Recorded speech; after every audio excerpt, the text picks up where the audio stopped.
අයිබෝවන් සුබ දවසක් සියලුම දෙනාව සාදරයෙන් පිළිගන්නවා. ඔබ සියලු දෙනාට එක්ව සිටින්නේ Rose Studies වෙතින් ගෙනෙන April exam කුප්පි series එකේ තවත් එක් session එකකට. අද පැවැත්වෙන intermediate year session වෙනුවෙන් ඔවුන්ගේ වසරට අදාළ law of trust subject එක. අද දින අපේ සම්පත්දායකයා වන්නේ ඔබ අප කවුරුත් හොඳින් හඳුනන අප සමග බොහෝ කලක් සිට දැනුම් බෙදා ගන්න Westway Law Academy ආචාර්ය නීතිඥ මාර්ග මෙඩිස් මහත්මියයි. අපි මේ වෙනකොට Pro Studies කුපි series එක මගින් විභාගයට අවශ්‍ය වුණු බොහෝ කරුණු ප්‍රමාණයක් ආවරණය කරලා තියෙනවා. ඒක ඉතාමත් සාර්ථක විදිහට අපි කරගෙන කියලා තියෙනවා. මොකද මේ වෙනකොට අපි කරපු ඒ series වලින් විභාගයේ ඒ කරපු අනුමාන ප්‍රශ්න විභාගයට ඇවිල්ලා තියෙනවා කියලා අපි හිතනවා. අද දින session එකත් ඔබට ඉතාමත් වටින කරුණු ගොඩක් අනාවරණය කරගන්න පුළුවන් හැකියාවක් තියෙනවා. ඔබට මතුවෙන ඕනෑම ගැටලුවක් chat box එක හරහා යොමු කරන්න පුළුවන්. ඉතින් මම ආරාධනා කරනවා සියලුම දෙනාට මේ session එකට සහභාගී වෙලා මේකෙන් ගන්න පුළුවන් උපරිමයම අරගෙන 30 වෙනිදා පැවැත්වෙන Law of Trust විභාගයට අවශ්‍ය කරන ඒ සියලුම කරුණු එකතු කරගෙන විභාගයට හොඳින්ම මුහුණ දෙන්න හැකියාව ලැබෙන්න කියලා. ඉතින් මම දැන් ආරාධනා කරන ඉතාමත් ගෞරවයෙන් නීතිඥ මල් මිනිස් මහත්මියට මේ සෙෂන් එක ඉදිරියට කරගෙන යන්න. ස්තුතියි. Thank you so much රුවින්දි. සහ දරුවෝ හැම දිනාටම good morning. ඉතින් අද ඔයාලගේ law of trust වල මම areas කීපයක් කතා කරනවා. ඒ අතරින් මම අර කලින් වගේම කලින් ඔයාලගේ ජුරිස් එකේ ඩීලික්ට් එකේ වගේ මම ඔයාලට list down කරනවා exam එකට සර් කියපු දේවලුත් එක්ක එන්න පුළුවන් areas ටිකක්. ඉතින් හැමෝම කැමති ඒ වගේ areas දැනගන්නනේ. ඒ නිසා මම ඔයාලත් එක්ක මුලින් කතා කරන්න සර්ලා කියපු දේවලුත් එක්ක ඔයාලට දරුවෝ පේපර් එකේ එන areas මොනවද? සාමාන්‍යයෙන් එන්න පුළුවන් probability එකක් තියෙන දේ. ඒතර සාමාන්‍යයෙන් අපි trust lecturer ගැන දන්න දේ. සාමාන්‍යයෙන් මම නම් trust lecturer ව follow කරන්නේ 2016 ඉඳලා. ඒකට හේතුව මොකද මම exam ලිව්වේ 2019 කාලේ. එතකොට ඒ කාලේ හිටියෙත් සර්මයි. ඒතර සර් ඒ කාලේ ඉඳලම කියන දේවල් තියෙනවා. ඒ කාලේ අද කාලේ වෙනසක් තියෙනවා. ඒ කාලේ නම් අපිට ගොඩාක් areas හරියට ප්‍රශ්න පිටින්ම දුන්නා. දැන් එහෙම කියන්නේ ඒනට සර් යමක් කතා කරනවා නම් session එකකදී විශේෂයෙන්ම final session එකේ. මොකද මේ final session එක අදීය කරන එකක් නෙවෙයි. ඒ සෑහෙන කාලයක් තිස්සේ නම් මේ කරන session එක. සර් මේ කරන session එකේ දරුවෝ මොන හරි යමක් කතා කරනවා නම් ඒක පේපර් එකේ තියෙනවා. ඒක මම ගොඩාක් කවුරුද වල notice කරපු දෙයක්. ඉතින් ඒ නිසා ඔයාලට මම කියන්නම් සර් කියපු දේවල් එක්ක සාමාන්‍යයෙන් ඔයාගේ first question එක අනිවාර්යෙන්ම එන්නේ ඔයාලට බෝඩ් එක කොහොමද ගන්න පේන්නේ. මම ලියද්දි චුට්ටක් කරවන්නම් ගන්නට. සාමාන්‍යයෙන් සර් කතා කරන areas ගැන කිව්වම අනිවාර්යෙන් paper එකේ express trust තියෙනවාම තමයි. ඒක තමයි සාමාන්‍යයෙන් ඔයාලගේ exam paper එකේ first compulsory question එක වෙන්නේ express trust ප්‍රකාශිත බාර එනවම තමයි. ඒතර ප්‍රකාශිත බාර කිව්වහම ලොකු දෙයක් තියෙනවා. ඒ කියන්නේ දැන් මතකයි ඔයාලා සර් කතා කරපු දේවල් එක්ක express trust ගැන කිව්වහම අපේ chapter 2 එකේ තමයි තියෙන්නේ ප්‍රකාශිත බාර. ඒතර ප්‍රකාශිත බාරයක් නිර්මාණය කරන්නේ කොහොමද? හදන්නේ කොහොමද? creation of express trust. මේ කියන්නේ ප්‍රකාශිත බාරයක් නිර්මාණය කිරීම ගැන exam එකේ අහනවා. ඒතර නිර්මාණය කිරීම කියවම section 5 බලන්න ඕනේ. ඒතර 5 වෙනි වගන්තිය 6 වෙනි වගන්තිය ඔයා බලන්න ඕනේ. ඊට අමතරව මම කතා කරන මේ අද දවසේ කතා කරන areas එක ප්‍රකාශිත බාරයක ඉන්න පාර්ශවයන්ගේ නැත්නම් ප්‍රකාශිත බාරයක විතරක් නෙමෙයි බාරයකට මුල් වෙන පාර්ශවයන් තුනේ කැපැසිටි එක ශක්නුතාවය කියන එකත් ඔයාලා මෙතනදී ඉගෙන ගැනීම සිදු කරන්න ඕනේ. ඒතර එක්ස්ප්‍රස් ට්‍රස්ට් එක ගොඩ දාන්න ඔය කියන කොටස් ටිකත් එක්ක යන්නේ. ඒ කියන්නේ ඔය ටික මම ඔයාලත් එක්ක අද සෙෂන් එකේ කවර් කරනවා. අනිවාර්යයෙන්ම පේපර් එකේ කම්පල්සරි ක්වෙස්චන් එක හැදෙන්නේ ඔතනින්. ඊට අමතරව අනිවාර්යයෙන්ම සර් කැමති හැම අවුරුද්දෙම තියෙන සර්ගේ තවත් ෆේවරිට් ඒරියා එකක් තියෙනවා. ඒ තමයි දරුවෝ ඔයාලා හැමෝම දන්න නීති විරෝධී බාර. unlawful trust. පේපර් එකේ ක්වෙස්චන් එකක් තියෙනවා. අනිවාර්යයෙන්ම නීති විරෝධී බාර. ඒතකොට ඒකත් මම අද ඔයාලත් එක්ක අනිවාර්යයෙන්ම කතා කරනවා. හරිද? ඔන්න දැන් ඒරියාස් දෙකයි එක්සෑම් එකේ. හරිද? මේ ඒරියාස් දෙකයි. තුන්වෙනි ඒරියා එක විදියට මම ඔයාලත් එක්ක කතා කරනවා අද දවසේ. ඒ තමයි අපේ සාධාරණත්වය ගැන කිව්වහම තියෙන ටික. සාධාරණත්වයේ ඉක්විටි කිව්වහම ඉක්විටි එකේ සර් කවර් කරන ඒරියාස් කීපයක් තියෙනවා. එකක් ඉක්විටි එකේ හිස්ටරි එක. ඉක්විටි and common law එකේ හිස්ටරි එක. මේ පාර එක්සෑම් එකේ සර් highlight කරේ ඔය කියන ඒරියා එක. එසා equity and history හරිය ලේසි කතාවක් වගේ මතක තියාගෙන ගිහිල්ලා ලියන්න බලන්න සාමාන්‍යයෙන් මේක අහන්නේ essays. equity and equity එකයි history එකයි. ඊට පස්සේ equitable remedies තියෙනවා සාධාරණත්ව ප්‍රතිකර්ම තියෙනවා. ඒක මේ පාර highlight කරේ නැහැ. ඒ වගේම equity එකේ nature එක තියෙනවා. nature of equity සාධාරණත්වයේ ස්වභාවය ගැන තියෙනවා. ඒ වගේම දරුවෝ equitable maxims තියෙනවා. maxims මේ පාර highlight කරා maxims 12ක් විතර කොලෙජ් එකේ වල ඉගෙන ගන්නවා. ඒ අතරින් වට තුනක් තියෙනවා maxims. ඒ තුන දරුවෝ හරි වැදගත් වෙනවා. මම ඒ තුන කතා කරන්න. ඉතින් මූලිකව මම අද ඔයාලත් එක්ක මේ සෙෂන් එකේදී ඔය කියන ටොපික්ස් තුන ඔයාලත් එක්ක අනිවාර්යයෙන්ම කවර් කරන තුන අද මගේ සෙෂන් එකේදී.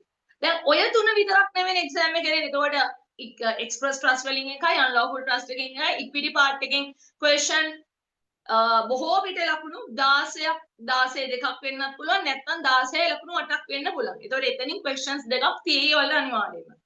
ඊට පස්සේ සාමාන්‍යයෙන් ඔයා දන්නවා පේපර් එකේ හැමදාම එන ඒරියාස් ගැන කිව්වම කන්ස්ට්‍රක්ටිව් ට්‍රස්ට් එකෙන් අනුමිත භාර වලින් ක්වෙස්චන් එකක් නැතුව පේපර් එකේ හැදෙන්නේ නැහැ. පේපර් එකේ අනිවාර්යයෙන්ම අනුමිත භාර කන්ස්ට්‍රක්ටිව් ට්‍රස්ට් 83 87 ප්‍රශ්නයක් තියෙනවා. ඒ නිසා දර සමහර අවුරුදු තියෙනවා දෙකෙන්ම ඇවිල්ලා තියෙන අවුරුදු සමහර අවුරුදු තියෙනවා එකකින් විතරක් එක්ක 83න් එක්ක 84න් විතරක්. ඉතින් අපි දන්නේ නැහැ 83 ඊද 84 වේද දෙකම ඒදි කියලා. හැබැයි ඒවා ඩ්‍රොප් කරන්න එපා දරුවෝ. මොකද සර් ඩ්‍රොප් කරන ඔයාලට ගොඩක් දේවල් ඩ්‍රොප් කරලා ඒවා යන්නේ. ඒ නිසා ඒකිනුත් තව ඒවා හැරුවොත් ඒක රිස්ක් එකක්. ඊට පස්සේ අනිවාර්යෙන්ම එනවා charitable trust එකකින් question එකක්. දැන් charitable trust කිව්වම මේකට link වෙන lessons ගොඩක් තියෙනවා. දැන් අපි කියන පුණ්‍ය බාර අපේ බාරාඥාපති 10 වන පරිච්ඡේදයේ 99 වගන්තිය තුල තියෙන charitable trust පුණ්‍ය බාර. පුණ්‍ය බාරත් එක්ක link වෙන lessons කීපයක් තියෙනවා. දැන් උදාහරණයක් විදිහට පුණ්‍ය බාරයට 99 වෙනි වගන්තියේදී තියෙන charities වර්ග 4 වල බලනවා. සාමාන්‍යයෙන් එතනින් question එකක් හැදෙනවා. සමහරවිට එතනින් ලකුණු 8යි තව lesson එකකින් තව ලකුණු 8යි වෙන්න පුළුවන්. සාමාන්‍යයෙන් 16කට එනවා charitable trust. ඔය charitable trust එක අනිවාර්යයෙන්ම බලන්න ඕන ඒරියා එකක් තියෙනවා. ඒ තමයි trust ordinance එකේ 101යි 102යි 101 102. ඔය දෙක හරි ඉම්පෝටන්ට් දරුවෝ. ඒ කියන්නේ අපි charitable trust එකක් කඩ කරනවා නම් එවැනි අවස්ථාවක අපි කෝට් එකට යන්නේ කොහොමද? ලීගල් ඇක්ෂන් ගන්නේ කොහොමද? අන්න ඒ ගැන කතා කරන 101යි 102යි අනිවාර්යයෙන්ම බලන්න. මොකද ඔතනින් සමහර years වල ප්‍රශ්න දෙකක් අහලා තියෙනවා. එක ප්‍රශ්නය තුල අහලා තියෙනවා සාමාන්‍ය 101 102 කියන්නේ බොහොම කැමැත්තෙන් ප්‍රශ්න අහන ඒරියා එක. ඒ නිසා ඔයාලා ඒ ටික බලන්න. ඒතර ඔතනදී සර් සීප්‍රේ ඩොක්ට්‍රින් එකවත් ඒ වගේම අර ඩොක්ට්‍රින් ඔෆ් පර්පෙචුවලිටි සදාකාලිකත්වයට එරෙහිදී ඒවා ගැන කිව්වේ නෑ. ඔයාලට බලන්න තියෙන charitable trust එක 101යි 102යි. දැන් මේ කියන්නේ examinable areas වගේක් මේව ලියා ගන්න. ඊට පස්සේ දරුවෝ section 2 එක. අපි කියන බාහිර ආඥා පනතය අනුව දෙවනි වගන්තිය අදාළත්වය. ඒ කියන්නේ trust ordinance එකෙන් cover වෙන්නේ නැති මොන හරි situation එකක් ආපුවම දැන් ඊළඟ යම් ප්‍රශ්නයක් එනවා අධිකරණය. මේකට අපේ බාහිර ආඥා පනතේ ප්‍රමාණවත් විධිවිධාන නැහැ. sufficient laws නැහැ. එහෙම sufficient laws නැහැ කියලා අපි බකන්නේ ලඟ ඉන්නේ නැහනේ. මොකක්ද ඒ වෙලාවට කරන්නේ නුඩ බලන් ඉන්න බෑ ප්‍රතිපාදන නැහැ. අන්න ඒ වගේ වෙලාවට තියෙනවා අපිට trust ordinance එකේ section 2 එකෙන් දීලා තියෙනවා trust ordinance එකෙන් cover වෙන්නේ නැති මොන හරි legal issue එකක් ආවම අපිට ඉංග්‍රීසි බාර නීති සංකල්ප යොදා ගන්න පුළුවන්. එහෙම යොදාගන්නේ මොකක් කරාද? එහෙම යොදාගන්නේ අපේ දරුවෝ මේ කියන බාර ආඥා පනතේ දෙවන වගන්තිය හරහා තමයි එහෙම අපි යොදා ගැනීමක් සිද්ධ කරන්නේ. ඔය වගේ නීතිමය ප්‍රතිපාදන අපේ අපරාධ නඩු විධාන සංග්‍රහයේ සාක්ෂි ආඥා පනතේ බව තියෙනවා. එතන මේ trust ordinance එකේ section 2 එකෙන් අපිට English law principles යොදා ගන්න අවස්ථාව ලබා දීලා තියෙනවා. ඉතින් ඒ නිසා ඒකත් බලන්න යන්න. මොකද ගොඩාක් ඒක highlight කරපු දෙයක් මේ පාරේ exam එකේ. ඊට අමතරව ඔයාලා දන්න එක දෙයක් FIDE commission.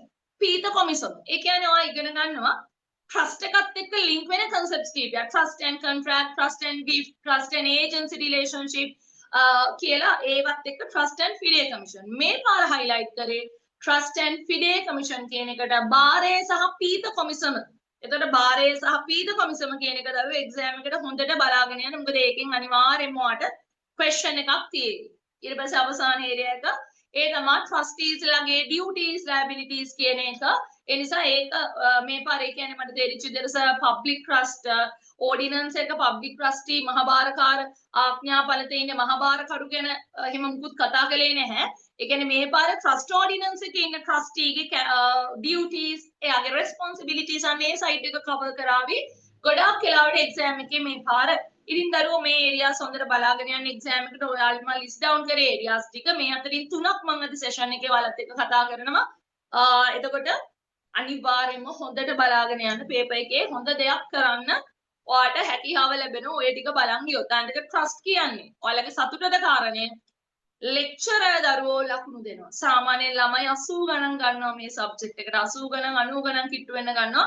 සාමාන්‍ය හොඳට වැඩ කරන ළමයි concepts තේරෙනවා නම් සර් ගොඩක් questions වලදී බලන දෙයක් තමයි එයා මෙයාට ප්‍රශ්න තේරිලාද ප්‍රශ්න ලියන්නේ concept එක තේරුම් අරගෙන. එහෙමනම් දරුවාට හොඳ ලකුණකට යන්න පුළුවන්. ඇත්තටම මොකද 70 පන්නල හොඳට වැඩ කරන දරුවෙක් ගන්න පුළුවන්. ඒ නිසා ඒ තරමට ලේසි ඒරියා එකක් හොඳට බලාගෙන යන එක්සෑම් එකට මේක අනිවාර්යයෙන්ම එක්සෑම් එකේ එනම ඒරියාස් ටිකක් මම ඔයාලත් එක්ක කතා කරේ සර් කියපු දේවල් එක්ක. මොකද ඔයාලගේ සර් ෆයිනල් රිවිෂන් එකේ පැයයි පොඩි විනාඩි ගානක් කිට්ටු වෙන සෙෂන් එක කරලා තිබුණේ. ඒකේ සර් අවශ්‍ය දේවල් තමයි හැමදාම කියන්නේ. ඉස්සරත් එහෙම. සර් හැමදාම පැයයි පොඩි වෙලාවයි කරන්නේ. ඒක ඉස්සර නම් මුල් කාලේ චුට්ට හොයද වඩා විස්තර කරා. දැන් සර් යමක් කියනවා නම් ඒක පේපර් එකේ එනවා දරුවෝ. ඒ නිසා සර් ඉතින් එහෙම මුත් කියන්නේ නැහැනේ. ඒ දෙක හොඳට බලන්න යන්න. ඉතින් එහෙම වුණොත් ඔයාලට ට්‍රස්ට් එක හොඳට කොට දාන්න පුළුවන්. සබ්ජෙක්ට් ප්‍රයිස් එක උනත් ගන්න මට්ටමට මේ විෂය ගොඩ දා ගන්න පුළුවන් විතරක් නෙවෙයි ඇවරේජ් එක සුපිරියට හදා ගන්න පුළුවන් විෂයක්. ඉතින් අපේ දරුවෝ අපි ඔය කියන දේවල් ඔයාලට කවර් වෙයි. ඔයා කවර් කරලත් ඇති. දැන් අපි යනවා කම්පල්සරි ක්වෙස්චන් එක හැදෙන එක්ස්ප්‍රස් ට්‍රස්ට් එක ගැන කතා කරමු. ඒක ගැන කතා කරන්න කලින් මම ඔයාලට මෙන්න මේ දේ මතක් කරනවා. ඒ කියන්නේ ට්‍රස්ට් එකකට සම්බන්ධ වෙන බෝඩ් එක පේනවා කියලා හිතනවා. ඒ පේන්නේ නැත්නම් කියන්න. ට්‍රස්ට් එකකට සම්බන්ධ වෙන ප්‍රධාන පාර්ශ්වයන් ඔයාලා දන්නවා තුන. ඔන්න මම අඳිනවා 3 දෙනේ. හරිද අපි මෙයාලට නමකුත් දෙමු. මෙන්න පළවෙනි එක්කෙනා සිරිපාල. මෙන්න ඉන්නවා සිරිපාල. මෙන්න ඉන්නවා සිරිපාල. මෙතන ඉන්නවනේ තවත් මිනිස්සේ. අපි යට නමක් දෙමු. මෙයා ඇවිල්ලා චන්ද්‍රපාල. සිරිපාල ඉන්නවා චන්ද්‍රපාල ඉන්නවා. අපි ගෑනු ළමෙක් ගමු නේද? ඔන්න ගෑනු ළමෙක් ඉන්නවා. යට නමක් කියමු. මෙයාලට ගැලපෙනම නමක් දෙමු. මෙයා ඇවිල්ලා කිරිහාන්. කිරිනෝන. අන්න මෙයාටම කිරිනෝන. හරිද? ඔන්න කිරිනෝන ඉන්නවා. දැන් දරුවෝ මේ සිරිපාලට තියෙනවා හිතන්න වතු පිටි ඉඩකඩ. අපි නිකන් නම් ටිකක් දැන් මෙයාට තියෙන අරලිය ගහවත්ත ඉඩම සල්මල් ගහවත්ත ඉඩම කියලා ඉඩම් කීපයකුත් තියෙනවා. බැංක් account එකේ සල්ලිත් තියෙනවා. හැබැයි මේ කියන සිරිපාල ටිකක් වයසක කෙනෙක්. හරිද වයසක කෙනෙක්. තාම මේ කිරිනෝන මේ නෝනා ඉස්කෝලේ යන දරුවෙක් කියමුකෝ. කිරිනෝන කිව්වට ඉස්කෝලේ යන ළමයි. අපි ගමු මෙයාට අවුරුදු 15ක් විතර කියලා. එතකොට දැන් මෙයාට දැන් සැහෙන වයසක්. චන්ද්‍රපාල කියන්නේ සිරිපාලගේ අපි කියමුකෝ මල්ලි කියලා. එයාගේ මල්ලියා. එතකොට මේ දෙන සිබ්ලින්ස් ලා. එතකොට දරුවෝ මොකද වෙන්නේ මේ කියන අවස්ථාවේදී මේ සිරිපාලට ඕන එයාගේ දේපල ඊට කඩන් අර තියෙන සල්ලි ඒ ටික දවසක කාට දෙන්නද? එයාට ඕන දවසක මේ දේපල ඊට කඩන් ටික එයාගේ දුවට. හරිද මේ කියන සිරිපාලගේ දුවට දෙන්න. දැන් සිරිපාලට විශ්වාසවන්ත වෙන මිනිස්සෙක් නෑ පවුලේ. විශ්වාසවන්ත එක මිනිස්සෙක් ඉන්නවා එයාගේ සහෝදරයා චන්ද්‍රපාල විශ්වාස කරනවා. එයා හිතනවා මගේ දුවටත් ආදරෙයි. ඒ නිසා දවසක මේ දුවට දෙන දේපල ටික මම චන්ද්‍රපාලට පොඩ්ඩක් දුන්නා නම් හරියනවා. මගේ දුවට දවසක මේක දෙන්න ඕන නිසා කියලා. සිරිපාල මොකද කරන්නේ? මේ කියන චන්ද්‍රපාල කියන තමන්ගේ සහෝදරයාව විශ්වාස කරලා හරිද? අපි කියමුකෝ නොතාරිස් කෙනෙක් ළඟට ගිහිල්ලා ට්‍රස්ට් ඩීඩ් එකකින් මෙයාට එයාගේ දේපල ඉඩ කඩන් ටික පවරනවා. හරිද? මේක දේපල ඉඩ කඩන් ටික පවරනවා.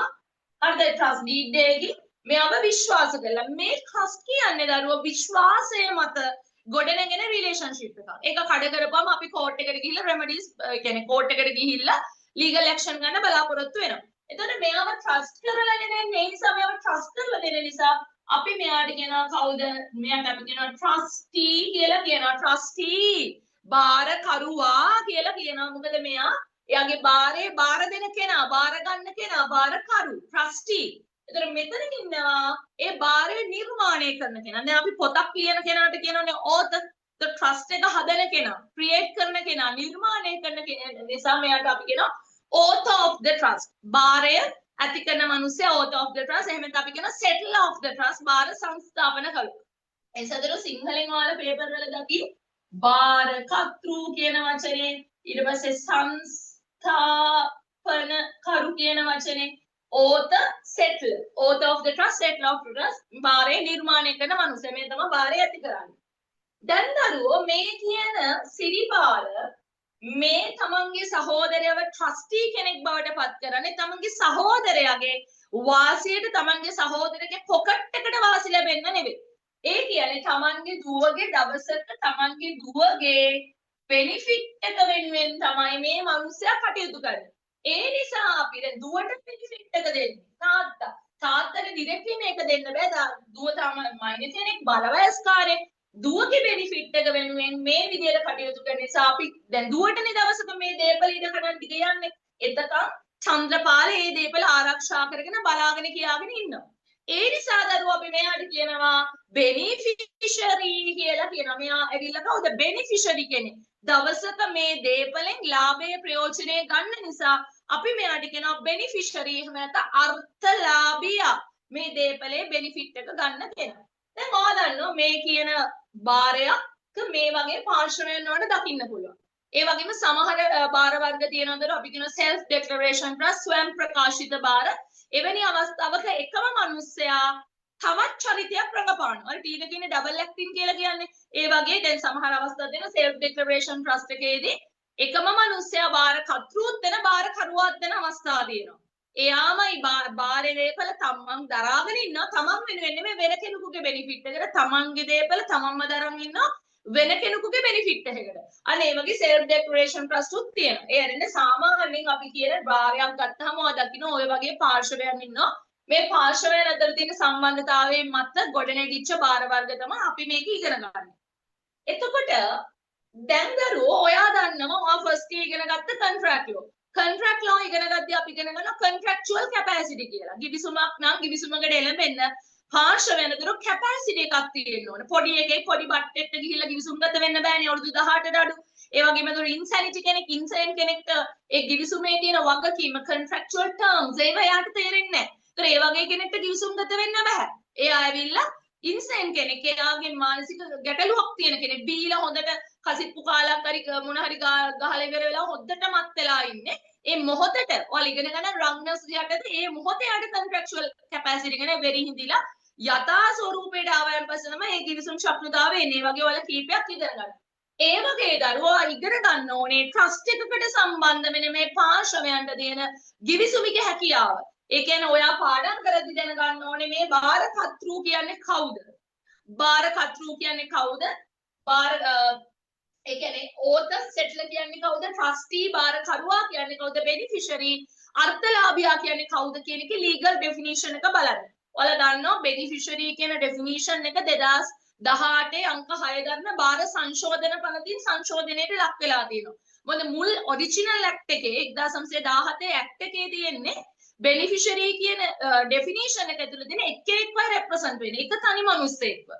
හැබැයි මේ කියන 2018 amendment එකෙන් පස්සේ beneficiary කියන දේ group of beneficiaries මේ කියන්නේ beneficiaries ලා කණ්ඩායම ඒ වගේ යම් ප්‍රමාණයක් වුණා කියනතර යම් තනි පුද්ගලෙක් විතර නෙමේ යම් රංචුවක් පිරිසක් වුණත් අර්ථකථනය වීමක් වෙනවා අලුත් amendment එකට අනුව. ඒක ඔයාලා පොඩ්ඩක් බලා ගන්න 2018 amendment එකට අනුව beneficiary මොකද උත්තරේ ලියද්දි ඔයා මේ beneficiary කියන්නේ කවුද කියන එක ලියනවනේ. ලියද්දි ඔයාට ඔය 2018 amendment එක ඕන වෙනවා. beneficiary කියන්නේ කියන්නේ මොකද දරුවෝ අපි පේපර් එකකින් අපිට ඔය විනාඩි අපිට පේපර් එකේ පැය තුනේ මුළු ඒ කියන මාස 6ක් අවුරුද්දක් පුරාවටම ඔයා කරපු හැමදේම කරන් ලියන්න බෑ.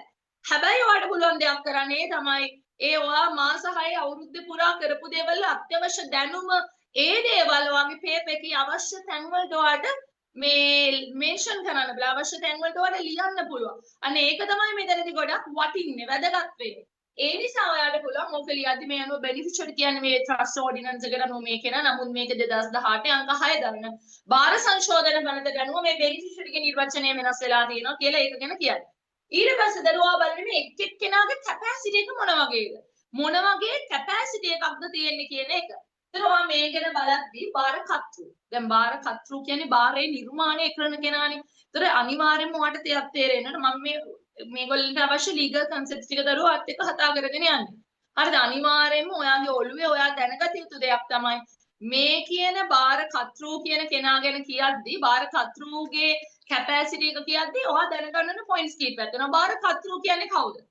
බාරයක් නිර්මාණය කරන්න පුළුවන් මොන වගේ මිනිස්සෙක්ටද? ඒ කියන්නේ බාරයක් ඇති කරන්න පුළුවන් කවුරු හරි යම් මිනිස්සෙක් ඉන්නවනේ. මේ මිනිස්සයා කවුද? එයාට ගිවිසුමක් ඇති කරගන්න තරම් capability එකක් හැකියාවක් තියෙනවද? ඒ වගේම පොඩි ළමෙක්ට බාලවයස්කාරයෙක්ට trust එකක් create කරන්න පුළුවන්ද? ඒතර අපේ ලංකාවට අනුව යම්කිසි කම්පැනි එකකට ලංකාවේ ශ්‍රී ලංකා රජයට බාරයක් ඇති කරන්න පුළුවන්. අන්න ඔය ඒකේ මූලිකව සලාහුදින් එදිරිව මුද්දර කොමසාරිස් කියන නඩුව වැදගත්. ඔන්න ඔය ටික බලාගත්තන ගොඩ ඔයා එක්සෑම් එකේ. ඒ කියන්නේ යම් අපි දන්නේ නැහැ එක්සෑම් එකේ බොහෝ විට බාර කතරුව අහන්න පුළුවන්, බාර කරුව අහන්න පුළුවන්. තුන් දෙනානේ ඉන්නේ. ඒතර ඒකේන කොටස් ටිකට අදාළ කැපැසිටි එක ඔයා දැනගන්න ඕනේ. ඒතර මෙයා ගැන කියපාම චන්ද්‍රපාල ගැන කතා කරපම චන්ද්‍රපාල කියන්නේ බාර කරුවා ට්‍රස්ටි කෙනෙක් කියන්නේ කවුද තුනේ? මේ වගේ ට්‍රස්ට් ඕඩිනන්ස් එක නෝ ට්‍රස්ටි කෙනෙක් කියන්නේ කවුද? මොන වගේ කෙනෙක්ටද අනුන්ගේ දේපලක් දරාගෙන ඉන්න පුළුවන්? මොන වගේ කෙනෙක්ටද අනුන්ගේ දේපලක් දරාගෙන ඉන්න හැකියාව තියෙන්නේ? ඒතොර ඒ ගැන කියදී ඔය බැප්ටිස්ට් මිෂනාරි සමාගමේදීරෝ ජයවර්ධන සිසේමා ලෙබ්බේදීරෝ මරික්කා වගේ නඩු ගන්න පුළුවන්. අනිත් එක මෙතන තියෙනවා ගැටලුව පොඩි ළමෙක්ට බාල වයස්කාරයෙක්ට මයින කෙනෙක්ට ට්‍රස්ටි කෙනෙක් බවට පත් වෙන්න පුළුවන්ද? මයින කෙනෙක්ට ට්‍රස්ටි කෙනෙක් බවට පත් වෙන්න පුළුවන්ද කියන එකත් මෙතනදී අපි බලන දෙයක්. මොකද ඒක දරුවෝ මෙතනදී වැදගත්. ඒ වගේම හිතන්නකෝ බෑන්ක්‍රප්ට් වෙච්ච කෙනෙක්, අපි කියන්නේ ඉන්සොල්වන්සි, වස්තු බංගත්වයටපත් වෙච්ච, අපි කියන්නේ තව වචනයක් බංකොලොත් වෙලා ඉන්න. ඒ කියන්නේ ණය ගෙවන්න හැකියාවක් නැති, ගෙවීමේ හැකියාවක් නැති කෙනෙක්ට ට්‍රස්ටි කෙනෙක් වෙන්න පුළුවන්ද? ඒ වගේම බෙනිෆිෂරි ගැන කියද්දී ඔයා බලා ගන්න ඕනේ බෙනිෆිෂරි කියන්නේ කවුද? අර ලීගල් ඩෙෆිනිෂන් එකත් එක්ක බෙනිෆිෂරි වගේ කෙනෙක් මොන වගේ කෙනෙක්ටද බෙනිෆිෂරි කෙනෙක් වෙන්න පුළුවන්. ඔන්න ඔය දේවල් ගැන ඔයාට යම් ආකාරයක දරු අවබෝධයක් තියෙන්න ඕනේ මේ ගැන. අනික ලෙක්චර් නෝට් එක මහා දිගනේ මේ ගැන තියෙන හරිම චූටි දෙයක්. ඒ නිසා මේ ටික හොද්දට එක්සෑම් එකට බලාගෙන යන්න දරුවෝ. එතකොට ඔයාලා මේ ගැන කතා කරද්දී මුලින්ම අපි කතා කරොත් බාරකත්රු ඕත නැත්නම් සෙට්ලගේ ලීගල් කැපැසිටි එක ගැන කියද්දී ඔයා සිම්ප්ලි කියන්න ට්‍රස්ට් ඕඩිනන්ස් එකේ සෙක්ෂන් එක බාරකත්රු කියන්නේ කවුද? බාරකත්රු කියන්නේ ඒ විශ්වාසයේ තබන ඒ බාරය ගැන ඒ විශ්වාසය ඩික්ලෙයාර් කරන ප්‍රකාශයට පමුණවන මනුස්සයට අපි කියනවා බාරකත්රු කෙනෙක් කියලා. ඒ අනුව දරුවෝ අපේ ට්‍රස්ට් ඕඩිනන්ස් එකට අනුකූලව ගිවිසුමකට කොන්ට්‍රැක්ට් එකකට එළඹෙන්න කැපැසිටි එක තියෙන ශක්තිතාවයේ තියෙන ඕනම මනුස්සයෙක්ට ට්‍රස්ට් එකක් නිර්මාණය කරන්න පුළුවන්. ගිවිසුමකට එළඹෙන්න කොන්ට්‍රැක්චුවල් කැපැසිටි එක තියෙන ඕනම මනුස්සයෙක්ට ට්‍රස්ට් එකක් ක්‍රියේට් කරන්න පුළුවන්. ඒ අනුව ට්‍රස්ට් එකක් ක්‍රියේට් කරන්න පුළුවන් කාටද? මේ ට්‍රස්ට් එකක් ක්‍රියේට් කරන්න පුළුවන් age of majority වයෝ පූර්ණත්වයට පත් වෙලා ඉන්නේ කවුද? වයස අවුරුදු 18 සම්පූර්ණ වෙලා ඉන්න කෙනෙක්ට ට්‍රස්ට් එකක් ක්‍රියේට් කරන්න පුළුවන්. ඒ වගේම ඔයා දන්නවා දැන් ළමෙක් ඉන්නවා එයාට අවුරුදු 18 නෑ. එයාට 18 අඩුයි. ඒ කියන්නේ දැන් ඔයා දන්නවා පූර්ණ වයසට වයෝ පූර්ණත්වයට පත් වෙච්ච කෙනෙක්ට තමයි ට්‍රස්ට් එකක් ක්‍රියේට් කරන්න පුළුවන් කියලා. හැබැයි හිතන්න යම් ළමෙක් ඉන්නවා එයා අවුරුදු 18 කම්ප්ලීට් වෙලා නැහැ. ඒ කියන්නේ හැබැයි එයාට පුළුවන් මේ කියන අවුරුදු 18 අත්පත් කරගන්න. අපි කියන්නේ විනියාට ආටිස්ත්වයට පත් වෙනවා කියලා. ඒ කියන්නේ අධිකරණය මගින් හරි ජනාධිපතිතුමා හරි මේ ළමයාව වයස අවුරුදු 18ක කෙනෙක් බවට පත් කරන්න පුළුවන්. මොකද එයාට ඒ විදිහට කටයුතු කරන තරම් කේපබිලිටි එක තියෙනවා. ඔය සමහර දරුවෝ ඉන්නේ දරුවෝ මාර දැනුමක් තියෙනවා. සමහර ඉන්නේ 9 පන්ති O level එහෙම ලියන්නේ. අර මන්දක ස්වාමින් වහන්සේ නම මේ පාර මේ A level පාස් වෙලා දීදී එතුමා මේ ස්වාමින් වහන්සේ මේ ගොඩ බාල වයස්කරෙක් හැබැයි A level සුත් කියලා තිබුණා. ඔයාලා දකින්නේ නැති. එතකොට මේ විදිහට දරුවෝ ඒතකොට කේපබිලිටි එකක් තියෙනවා කැපැසිටි එකක් තියෙනවා. අන්න ඒ වගේ කෙනෙක්ව අවුරුදු 18ක කෙනෙක් විදිහට කන්සිඩර් කරලා කටයුතු කරන්න ඉඩ දෙන්න අධිකරණයට වගේම ජනාධිපතිතුමාටත් පුළුවන්. අපි කියන විනියාට ආටිස් තත්ත්වයට පත් කරනවා. ඒ වගේම මේ තත්ත්වයට පත් වෙන්න නම් එයා මනස සිහි බුද්ධියකින් ඉන්න ඕනේ. ඒ කියන දරුවෝ තමන්ගේ දේපල ගැන නීත්‍යානුකූල ගනුදෙනු වලට එළඹෙන්න තරම් කැපැසිටි එකක් තියෙන මිනිස්සෙක් වෙන්න ඕනේ. හොඳ මනස සිහි බුද්ධියකින් තමන් කරන දේ ගැන අවබෝධයක් තියෙන මෙන්ටල් ඩිසීස් එකකින් සෆර් කරන නොවන මිනිස්සෙක් වෙන්න ඕනේ. ඒ වගේම දරුවෝ එයාට ගිවිසුම් වලට කොන්ට්‍රැක්ට් වලට එළඹෙන්න නීතියෙන් තහනම් කරලා නැති කිසිම බෑන් එකක් නැති මිනිස්සෙක් ප්‍රොහිබිෂන් එකක් නැති මිනිස්සෙක් වෙන්න ඕනේ. ඒතර ඔයකේ දේවල් තියෙනවා නම් එයාට අපි කියනවා ගිවිසුම් ශක්තිතාවයෙන් යුතු පුද්ගලයෙක් කියලා. මේ ගැන කතා කරද්දී අපිට වැදගත් වෙනවා සලාහුදින් එදිරිව මුද්දර කොමසාරිස් කියන කේස් එක. ඒකත් ඔයා බලාගන්න මේකේ කේස් එකක් බලනවා නම්. ඊට පස්සේ ට්‍රස්ටි අනිවාර්යෙන් මේ මම මූලිකව කතා කරනවා මට වැදගත් වෙන ෆස්ට් ක්වෙස්චන් එකේ එන ඒරියාස් ටික එන්න පුළුවන් ඒරියාස්. ඒ වගේම දරුවෝ ඊට පස්සේ අපි කතා කරනවා ට්‍රස්ටි බාරකරුවා. ඒ කියන්නේ කවුද? බාරකරුවා කියන්නේ කවුද? බාරකරුවා කියන්නේ දරුවෝ අර බාරකත්රුගේ බාරය ඇති කරපු කෙනාගේ විශ්වාසය පිළිගන්න කෙනා. විශ්වාසය පිළිගන්න කෙනාට අපි කියනවා කවුරු කියලාද? ට්‍රස්ටි. බාරකරුවා කියලා කියනවා. ඒතර බාරකරුවා කියන කෙනා දරුවෝ සිරිපාල, චන්ද්‍රපාල වගේ තනි අපි කියන ජීවමාන නැචරල් පර්සන් කෙනෙක් වෙන්න පුළුවන්. එහෙම නැත්නම් සංස්ථාවක් සමාගමක් වගේ අපි કૃතිමව ඇති කරගන්න ආටිෆිෂල් පර්සන් කියන්නේ ඒ වගේ එක්ක නීතිගත සංස්ථාවක් සමාගමක් වගේ කෙනෙක් වෙන්න පුළුවන්. ඒ කියන්නේ මේ චන්ද්‍රපාල වගේ මිනිස්සෙක්ම වෙන්න ඕනේ නෑ. යම්කිසි කෝපරේෂන් එකක්, කම්පැනි එකක් ඒ වගේ කෙනෙක්ට ට්‍රස්ටි කෙනෙක් බවට දරුවෝපත් වෙන්න හැකියාවක් තියෙනවා. යනවා විශ්වාසයේ පිළිගන්න තැනත්තා දේපලක් දරා සිටින්න හැකියාව තියෙන ඕනම කෙනෙක්ට ට්‍රස්ටි කෙනෙක් බවට පත් වෙන්න හැකියාවක් තියෙනවා. දැන් එනවා ඔන්න ගැටලුවක්. ට්‍රස්ටි කෙනෙක් විදියට පත් වෙන්න හැකියාවක් තියෙනවද? බෑන්ක්‍රප්ට් වෙලා ඉන්න, වස්තු බංගත්වයට පත් වෙලා ඉන්න, ඒ කියන්නේ බංකොලොත් වෙලා ඉන්න, ඉන්සොල්වන්සි තත්ත්වයට පත් වෙලා ඉන්න කෙනෙක්ට ට්‍රස්ටි කෙනෙක් බවට පත් වෙන්න පුළුවන්. ඒ තමයි පළවෙනි ප්‍රශ්නේ. ඇත්තටම අපේ සිවිල් ප්‍රොසීජර් කෝඩ් එකට අනුකූලව, සිවිල් නඩු විධාන සංග්‍රහයට අනුකූලව බෑන්ක්‍රප්ට් වෙච්ච කෙනෙක් වුණා. එයාට ඒ කියන දේපල පරිපාලනය කරන්න ඉන්ට්‍රස්ට් එකක් තියෙනවා නම් එයාට ඒ කැපැසිටි එකක් තියෙනවා නම් එයා බෑන්ක්‍රප්ට් සිටුේෂන් එකක හිටියත් එයාට ට්‍රස්ටි කෙනෙක් වෙන්න පුළුවන්. හැබැයි දරුවෝ වල ඔය සිසේමා ලෙඩ්බේතිරෝ මරික්කා වගේ නඩු ඉගෙන ගන්නවා. ඒ නඩුවලදී ජජස්ලා අධිකරණය පොඩ්ඩක් පසුබට වෙලා තියෙනවා, රිලක්ටන්ට් වෙලා තියෙනවා. ඒ වගේ බෑන්ක්‍රප්ට් වෙලා ඉන්න කෙනෙක්ව මේ විදියට ට්‍රස්ටි කෙනෙක් බවට පත් කරන්න. මොකද බෑන්ක්‍රප්ට් කියන්නේ ණය ගෙවන්න හැකියාවක් නැහැ, වත්කමක් නැති කෙනෙක්. ඒතර ඒ වගේ කෙනෙක්ට තව කෙනෙක්ගේ දේපලක් ඉඩසටක් දීමේ රිස්ක් එකක් එතන තියෙනවා කියන දේ ගැන යම් අවධානමක් තියෙන නිසා සාමාන්‍යයෙන් අධිකරණයේදී කැමති නැහැ. අධිකරණයෙන් කැමති නැහැ මේ වගේ පුද්ගලයෙක් ට්‍රස්ටි කෙනෙක් බවට පත් කරන්න. හැබැයි නීතිමය ප්‍රතිපාදන වලින් නම් බාධාවක් නැහැ. ඒ වගේම මෙතනදී එන ඊළඟ ගැටලුව තමයි පොඩි ළමෙක්ට බාල වයස්කාරයට මයිනර් කෙනෙක්ට ගිවිසුමක ශක්නුතාවයේ හැකියාව තියෙනවද? අපි දන්න නීතිමය ප්‍රතිපාදන වලට අනුව කියන්නේ දරුවෝ මේ ඇවිල්ලා ට්‍රස්ටි කියන දරුවෝ අනුන්ගේ බරක් කරට අරන් වැඩ කරන මිනිස්සුන්නේ. ඇත්තටම ට්‍රස්ටි කෙනෙක් කියන්නේ දරුවෝ ඒ මිනිස්සුන්ට කිසිම රිවෝඩ් එකකුත් නැහැ, ලැබෙන දෙයක්කුත් නැහැ. ඒ මිනිස්සේ අනුන්ගේ බරක් කරේ තියාගෙන වගකීම් ගෙවන මිනිස්සෙක්. ඒතර මේ මිනිස්සයා දරුවෝ පොඩි ළමෙක් දැන් අනුන්ගේ දේපල තමන්ගේ වගේ බලා කියා ගන්න මොලයක් තියෙන අපි කියන්නේ සිහිවි කියන හොඳ මොලයක් තියෙන මිනිස්සෙක් තමන්ගේ දේපල ගැන කන්සර්න් වෙන විදියක් තියෙන අපි අපේ දේපල ගැන හිතන පතන විදියක් තියෙන ආරක්ෂා කරන විදියක් තියෙන ඒ විදියට අපි මේ අනුන්ගේ දේපල ආරක්ෂා කරන්න ඕනේ. දැන් ඒ විදියට කටයුතු කරන එක අපිට පොඩි ළමෙක්ගෙන් එක්ස්පෙක්ට් කරන්න බලද පොඩි ළමෙක් එයාගේ දේපල ඔය ලොකු කෙනෙක් වගේ මේ පොඩි ළමෙක් දේපල පොඩි ළමෙක් දේපල බලා කියාගනි අනුන්ගේ දේපලක් මේ විදිහට කියන එක අපිට පොඩි ළමෙක්ගෙන් එක්ස්පෙක්ට් කරන්න පුළුවන් ඔයාලා හිතන විදිහට පොඩි ළමෙක්ගෙන් අමාරුයි නේද? ඒ නිසා කියනවා නෑ. දැන් ඇත්තටම ලොකු කෙනෙක්ට වැඩිහිටියෙකුට කේපබිලිටි එක තියෙන කෙනෙක්ට ඒක එක්ස්පෙක්ට් කරන්න පුළුවන් වුණාට පොඩි ළමෙක්ගේ එවැනි දෙයක් අපිට අපේක්ෂා කරන්න බැරි නිසා බාල වයස්කාරයෙක් ට්‍රස්ටි කෙනෙක් කරන්න තියෙන නොහැකියාව ගැන කියනවා. ඊට පස්සේ ඔන්න අපි දෙන්නෙක් ගැන කතා කරා ඊළඟ කෙනා බෙනිෆිෂරි.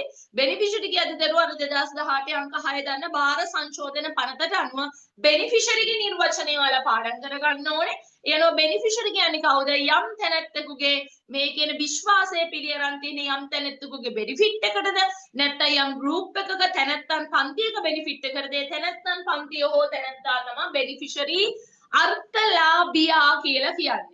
ඒ අනුව දරුවෝ අර්ථලාභියා කියන්නේ කවුද කියන එක බලන්න සහ කන්දසාමියේ දිර කුමාරසේකරන් කියන නඩුවේදී කියන ඔය සංස්ථාගත කරලා නැති අන්ඉන්කෝපරේෂන් එක මේ කියන සංස්ථාපිත නොවු පුද්ගල මණ්ඩලයකට බෙනිෆිෂරි කෙනෙක් වෙන්න බෑ. ඒ කියන්නේ බෙනිෆිෂරි වෙන කෙනාව අපිට පැහැදිලිව මේ අහවලා මෙතන බෙනිෆිට් එක ගන්න කිරිනෝන. කිරිනෝන මෙතන බෙනිෆිට් එක ගන්න අහවලා කියලා අපිට පැහැදිලිව පෙන්වන්න පුළුවන් වෙන්න ඕනේ. මෙතන කවුද අනේ බෙනිෆිෂරි මට තේරෙන්නේ නැහැ කාටද අපි මේ දේපල දෙන්න ඕනේ පැහැදිලි නැහැ. අපැහැදිලිතාවයක් තියෙනවා නම් අන්සර්ටනිටි එකක් තියෙනවා නම් එතකොට දරුවෝ බාරයේ පිළිබඳ ගැටලුවක් තියෙනවා. මොකද බාරයේ දවසක දේපල භුක්ති විඳින බෙනිෆිට් එක යන මිනිස්සෙක් ඉන්නෝනේ. එහෙම නැති වුණොත් ඒක හරි ගැටලුකාරී තැනකට අපි මුහුණ දෙනවා. එතකොට අපේ දරුවෝ වල දැන් ඔය විදියට මේ කියන බෙනිෆිෂරි මේ කියන බාරයට සම්බන්ධ වෙන සීපාල චන්ද්‍රපාලලා මේ කිරිනෝලලා වගේ බාරකත්රු බාරකරු ඒ වගේම අර්ථලාභියාගේ කැපැසිටි කියන එක බලාගෙන ඔය කියලා දීපු ටික බලාගෙන ගියත් ප්‍රමාණවත් එක්සෑම් එකට. ඒ case law section එක බලන්න. sections එක ගෙදරදී ඔයාලා මේක අනිවාර්යෙන් පාඩම් කරන්න. දැන් යන්නේ සර්ගේ ලොකුම ඒරියා එක සාමාන්‍ය එක්සෑම් එකේ හොඳටම questions අහන. ඒ මොකක්ද? ඒ තමයි බාර ආඥා පනතේ අපි කතා කරන ප්‍රකාශිත බාර. ඔයාලගේ express trust එක. express trust කියන එක. හරිද? මොකද්ද මේ express trust එකේදී අපි කතා කරන්නේ මේ ප්‍රකාශිත බාරයක් ගැන කියද්දී අපිට වැදගත් වෙන්නේ මොකද්ද? මේ කියන express trust එකදී. එතකොට දරුවෝ මතක තියාගන්න අපි කතා කරන අපේ නීතිමය තත්ත්වයට ගියපුවාම හරිද? අපේ නීතිමය තත්ත්වයට ගියපුවාම අපිට වැදගත් වෙනවා ප්‍රකාශිත බාර කිව්වහම දේවල් කීපයක්. ඒ තමයි දරුවෝ ඔයා හොඳට මතක තියාගන්න ඕනේ දේවල් කීපයක් තියෙනවා trust ordinance එකේ section 6 එක ඕන. ඒ වගේම night versus night නඩුව අත්‍යවශ්‍යයි. ඒ වගේම මේක හොඳට කොට දාන්න නම් ඊකට අදාළ cases බලන්න ඕන. මොකද ඔයා දන්නවා මේකට මාර case laws ගොඩක් lecture note එකේ පුදුමාකාර case laws ගොඩක් දීලා තියෙනවා මේ විෂයට. මේ කියන topic එකට. ඒ වගේම ඒ හා සමානමයි constructive trust එකට. ඒකේ case laws ප්‍රමාණය මෙච්චරයි කියන්න බෑ. අනිත් එක සර් ගොඩාක් කියලා වලදරුවා හදන්න express trust එකෙන් exam එකේ questions අහන ආර්ට් එකක් තියෙනවනේ.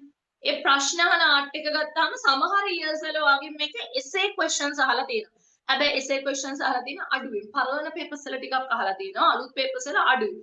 එහෙම නැත්නම් ගොඩාක් කියලාවට ඔයා දන්නවා හිතනකො පළවෙනි ප්‍රශ්නේ විදියට A B C D කියලා sub questions දාලා එකකින් අහනවා intention එක චේතනාවෙන් ඊළඟ කියනවා trust property මුල් කරගෙන ඊට පස්සේ අහනවා තව එක beneficiary මුල් කරගෙන තව එක අරමුණ මුල් කරගෙන ඒ වගේ මේ section 6 එකකින් cover වෙන areas ටිකට අදාළ පොඩි පොඩි scenarios වලක් දීලා එහෙමත් අහනවා ඒකනේ වැඩිපුරම අපි කියන්නේ paper එකේ ගත්තාම බහුතරයක් ප්‍රසිද්ධම ප්‍රශ්න තමයි මේ විදිහට අහන එක.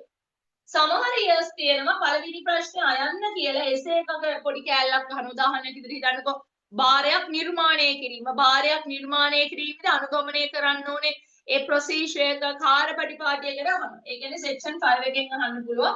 නැත්නම් section 6 එකෙන් essay කෑල්ලක් අහනවා. ඊට පස්සේ අයන්න කියලා පොඩි පොඩි sub questions විදිහට අහනවා. ඔය වගේ දර විවිධ විදිහට මේ පේපර් එකේ පළවෙනි ප්‍රශ්නේ එන්න පුළුවන්. එක එක මූණු වරවල් තියෙනවා. තව past papers වල ඇවිල්ලා තියෙන විදිහක් තමයි පළවෙනි ප්‍රශ්නේ සර් ඔයාලට පුංචි විස්තරයක් එක්ක සර් case laws වගේක් දෙනවා. ඔයා ඒ විස්තරේ case laws යඳුරගෙන අහලා තියෙන්නේ කොයි කොටසෙන්ද? intention එකෙන්ද? trust property එකෙන්ද? beneficiary එකෙන්ද කියලා ඔයා ලියන්න. ඒ කියන්නේ සර් පුංචි විස්තරයක් එක්ක ඔයාලට case laws තුනක් දීලා යමක් කියනවා. ඔයා අඳුර ගන්න ඕනේ සර් අහලා තියෙන්නේ කොයි ඒරියා එකෙන්ද? ඒක අඳුරගෙන ඔයා ලියන්න ඕනේ. ඒ වගේ දරුවෝ එහෙම past papers උත් තිබුණා සර්ගේ. එහෙම නැත්නම් ඔයාට එන්න බල දඩ ප්‍රශ්නයක් ලොකු ප්‍රශ්නයක් දීලා ඒ ප්‍රශ්නය ඇතුලේ මේ ඔක්කොම කවර් කරලා දෙන්නත් පුළුවන්. ඒ කියන්නේ මේ section 6 එකේ තියෙන ingredients හතරක් තියෙනවනේ. ඒ ingredients elements හතරම කවර් කරලා තනි ප්‍රශ්නයක් දෙන්න පුළුවන්. හැබැයි සර් මේ පාර කතා කරපු විදියට තනි ප්‍රශ්නකට වඩා සමහරට we can probability එක තියෙනවා section 5 section 6 ඕව cover වෙන විදියට ඒ වගේම capacity එක cover වෙන විදියට අර sub questions type දෙන්න පුළුවන්. මොකද ගොඩාක් areas cover කරන්න පුළුවන් දරුවෝ single question එකකට වඩා sub questions වලින් නැත්නම් single question එක දුන්නොත් ඔයාලට දෙන්න පුළුවන්. සමහරක් විට මේ බාර එක කෙනෙක්ගේ capacity එකේ නිකන් issue එකක් කරලා පොඩි ළමෙක් සම්බන්ධ වෙලා ඉන්නවා වගේ දෙයක් නැත්නම් insanity කෙනෙක් සම්බන්ධ වෙලා ඉන්නවා සහ ඒකට අදාළ පොඩි සිද්ධියක් එක්ක පොඩි problem question එකක් දෙන්නත් පුළුවන්. ඉතින් ඔය කියන areas දරුවෝ බලන්න අනිවාර්යයෙන්ම ඔයාලා මගෙන් අහුවොත් මට ඔයාලට කියන්න දෙන්න මේ express trust එක ගොඩ දාගන්න case laws බලන්න වෙනවා. මොකද ගොඩාක් වෙලාවට සර්ගේ trust lecturer ගේ ස්වරූපේ තමයි case studies වලට focus කරන එක. ගොඩාක් ඔයාලට දීලා තියෙන අපි උදාහරණයක් විදිහට ගත්තොත් Paul versus Constant, Midland Bank versus VR, ඊට පස්සේ Donkin versus Warren, ඊට පස්සේ අපි කතා කළොත් එimhe Re London Mine, Sprint versus Bernard. ඔය cases නිතර pass papers අහලා තියෙනවනේ. ඒතර ඒ වගේ case වල facts ටිකක් දීලා paper එකේ දරුවෝ ගොඩාක් අහලා තියෙනවා අදන මේ Re London Mine case, Sprint versus Bernard, Donkin versus Warren. ඔය වගේ අර එන cases තියෙන ඒ වගේ facts දීලා Midland Bank versus VR ඔය වගේ facts දීලා exam එකේ ඔයාගේ ප්‍රශ්න අහන්න පුළුවන්. එතකොට ඔයාට අග්ගාලා අවබෝධ කරගන්නවා මේ අහලා තියෙන චේතනාව. මේ අහලා තියෙන trust property එකකින්. එතකොට ඒ අහලා තියෙන කොටස ලස්සනට address කරන්න. එතකොට දරුවෝ ඔයාට මම දෙයක් කියනවා. ඔයාලා ළඟ ට්‍රස්ට් ඕඩිනන්ස් එක තියෙනවා නම් අද ට්‍රස්ට් ඕඩිනන්ස් එක තියෙනවා නම් ගන්න ට්‍රස්ට් ඕඩිනන්ස් එක මම පොඩ්ඩක් ෂෙයා කරන්නම් මගේ තියරි නෝට් එක. ඔයාලට පොඩි මේ අදහසක් ගන්න මේ යම් දෙයක් මට ඔයාලට කියලා දෙන්න ඕනේ. මේක ගොඩක් දරුවෝ සමහර තැන්වල මිස් කරන නිසා සමහර පාස් පේපර්ස් වලට උත්තර ලියන්න බැරි වෙලා තියෙනවා. මෙන්න මේක. ඔයාලට chat එකෙත් එවන්න බලන්න ට්‍රස්ට් එකක් ක්‍රියේට් කරන්න ඕන කරන එලිමන්ට්ස් ටික මොනවද? නැත්නම් මම මෙහෙම කිව්වොත් ට්‍රස්ට් එකක තියෙන්න ඕනේ සර්ටනිටීස් වර්ග ටික එවන්න කාට හරි පුළුවන් chat එකේ. ට්‍රස්ට් එකක තියෙන්න ඕනේ සර්ටිනිටීස් මොනවද? ට්‍රස්ට් එකක තියෙන්න ඕනේ සර්ටිනිටීස් ටික කාට හරි ටයිප් කරන්න පුළුවන්ද? නැත්නම් කොත් තියෙන්න ඕනේ නිශ්චිතතා වර්ග ටික. නිශ්චිතතා වර්ග හතරක් තියෙනවා මොනවාද ඒ හතර? එවන්න පුළුවන්ද මේ ඔයාලට chat box එකේ? මම ඔයාලට ස්ක්‍රීන් ෂෙයා කරනකම් මේ නෝට් එක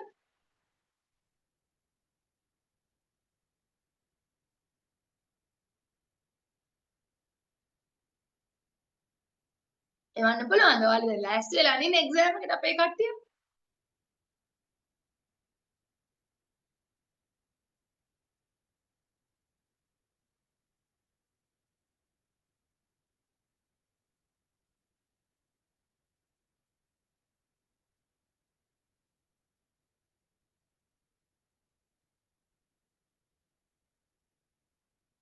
මම මේ මගේ නෝට් එකේ යම් තැනක් මෙන්ෂන් කරන් මට ඔයාලට දෙයක් කියලා දෙන්න ඕන. මතක තියාගන්න දරුවෝ එක දෙයක්. ඒ තමයි ඔයා ට්‍රස්ට් එකක එක්ස්ප්‍රස් ට්‍රස්ට් එකක එසේ එකක් ලිව්වත් ප්‍රොබ්ලම් ක්වෙස්චන් එකක් ලිව්වත් අමතක කරන්න බෑ මෙයාව නම්. night versus night නඩුව. මොකද සර්ගේ ෆේවරිට් ඒරියා එක night versus night නඩුව. ඔය අනිවාර්යයෙන්ම ලියන්න ඕනමයි දරුවෝ. ඒ නිසා ඔයා එසේ එකකට අප්‍රෝච් කරත් ප්‍රොබ්ලම් එකකට අප්‍රෝච් කරත් ඔයා එක්ස්ප්‍රස් ට්‍රස්ට් ලියද්දි පොඩි ඉන්ට්‍රොඩක්ෂන් එකක් දාද්දි අනිවාර්යයෙන්ම ලියන්න. මොකද ඔයාට ඒක ලියනවට අනිවාර්යයෙන්ම ලකුණු ලැබෙවි. නිකන් ලියන්න එපා night versus night කියලා. මොකද දරුවෝ night versus night නඩුවේදී මේ ලොන්ග්ස්ඩේල් සාමි මේ ජජස්ලගේ නම් අත්‍යවශ්‍යම නෑ. ඔයාලට පුළුවන් night versus night නඩුවේදී කියනවා එක්ස්ප්‍රස් ට්‍රස්ට් එකක් ප්‍රකාශිත භාරයක් නිර්මාණය කරන 3 ingredients ඕන. 3 ingredients. ඒ තමයි ඇත්තටම කිව්වොත් එතන තියෙන දරුවෝ චේතනාව. ඒ කියන්නේ යොදා ගන්න වචන සමස්තයක් ලෙස ඒවා යොදා ගන්න ඕනේ. භාරයක විශේෂ කරුණ සබ්ජෙක්ට් මැටර් එක නිශ්චිත වෙන්න ඕනේ. ප්‍රයෝජනයේ ලබන දේවල් ඒ කියන්නේ අපි ඉන්ටෙම් කියන්නේ ප්‍රයෝජනයේ ලබන දේවල් ඒ කියන්නේ අපි උදාහරණයකට බෙනිෆිෂරි ඒ වගේම දරුවෝ ට්‍රස්ට් ප්‍රොපර් ඒ කියන්නේ බෙනිෆිෂරීස්ලා නිශ්චිත වෙන්න ඕනේ. ඒ නිසා ඔය night versus night නඩුවේදී කියන්නේ කැලි තුනක්. ඉන්ටෙන්ෂන් එකයි ට්‍රස්ට් ප්‍රොපර්ටි එකයි ඒ වගේම බෙනිෆිෂරීස්ලා කියන තුන් දෙනා සර්ටන් වෙන්න ඕනේ. ඒ වුණාට මේ කියන බාර ආඥාපනයේ chapters මේ බාර ආඥාපනයේ section 6 එකට ගියපම හතරක් දකින්න තුනක් නෙවෙයි. night නඩුව කියන්නේ තුනයි. හැබැයි ට්‍රස්ට් ඕඩිනන්ස් එකේ section 6 එකේ අර night නඩුවේ කියන එකට අමතරව තව එකක් තියෙනවා. ඒ තමයි අරමුණ purpose කියන දේ. ඇත්තටම ගොඩ දැන් ඇත්තටම අපි වුණත් මේක රිෆර් කරගෙන අරමුණයි චේතනාවයි කියලා දෙකට කැඩුවල මේ දෙක එකක් වගේ. ඒ නිසා සර් කියනවා දැන් ට්‍රස්ට් ඕඩිනන්ස් එකේ ඇත්තටම එලිමන්ට්ස් හතරක් තිබුණාට ඇත්තටම මේක ඇතුලේ තියෙන්නේ night නඩුවේ කියන තුන. night නඩුවේ කියන චේතනාවයි ට්‍රස්ට් ප්‍රොපර්ටි එකයි ඒ වගේම බෙනිෆිෂරීස්ලා කියන තුන තමයි තියෙන්නේ. ඒ තුන තමයි ඇත්තටම මේකේ තියෙන්නේ. ඒ වුණාට අපේ ට්‍රස්ට් ඕඩිනන්ස් එකේ හතරක් විදිහට චේතනාවයි purpose අරමුණයි වෙනම කඩලා තියෙනවා. ඉතින් ඒ නිසා අපිට ට්‍රස්ට් ඕඩිනන්ස් එක අතාරින්න බෑනේ. ඒ නිසා night නඩුව ලියලා ඊට පස්සේ section 6 එක ලියන්න ඕනේ. එක දෙයක්. ඔය section 6 එක බාගෙට පාඩම් කරන දරුවෝ ඉන්නවා සමහර. ඒ ඔයාලා හොඳට පාඩම් කරනවා. හැබැයි ඒ සමහර points miss කරන නිසා මම ඔයාලට තව චුට්ටකින් පෙන්නනවා. සමහර ප්‍රශ්න වලට උත්තර ලියන්න බැරි වෙනවා. හරිද? මම ඔයාලට පොඩි දෙයක්කට ගෙනියන්නම් මේක ගැන කතා කරන්න කලින්. අර මේ යම් ප්‍රශ්න ගැන මම ආව ගෙනියනවා. මට මේකෙදි මම එතනින් හරි යන්නේ නැහැ. ඔයාලා මට උත්තරේ දුන්නේ නැත්තම් ඔයාලා තේරෙන විදියට දන්න විදියට මට ඔයාලට හිතන විදියට මේකේ උත්තරයක් යමන දරුවෝ මම මේ කියන මොකද නැත්තම් වැඩක් නැහැ. මම මේ කියන්නේ ඔයාලට කියලා දීලා මේක තේරුන්නේ නැත්තම්. ඔයාලට මම එක ප්‍රශ්නයක් දෙනවා. හරිද? මේ ප්‍රශ්නේ කියවලා මට කියන්න. හරිද? මෙතන ට්‍රස්ට් එකක් තියෙනවද නැද්ද කියලා. මොකද ඔයාලගේ ගොඩාක් පාස් පේපර්ස් වල අහන්නේ යම් ප්‍රශ්නයක් දීලා ඉවරලා මෙතන ට්‍රස්ට් එකක් තියෙනවද නැද්ද? එහෙමනේ අහන්නේ පේපර්ස් වල. එකක් දීලා කියනවා මෙතන ට්‍රස්ට් එකක් තියෙනවද නැද්ද කියන එක අහන්න. මම මෙන්න මේකට උත්තරයක් දෙන්න.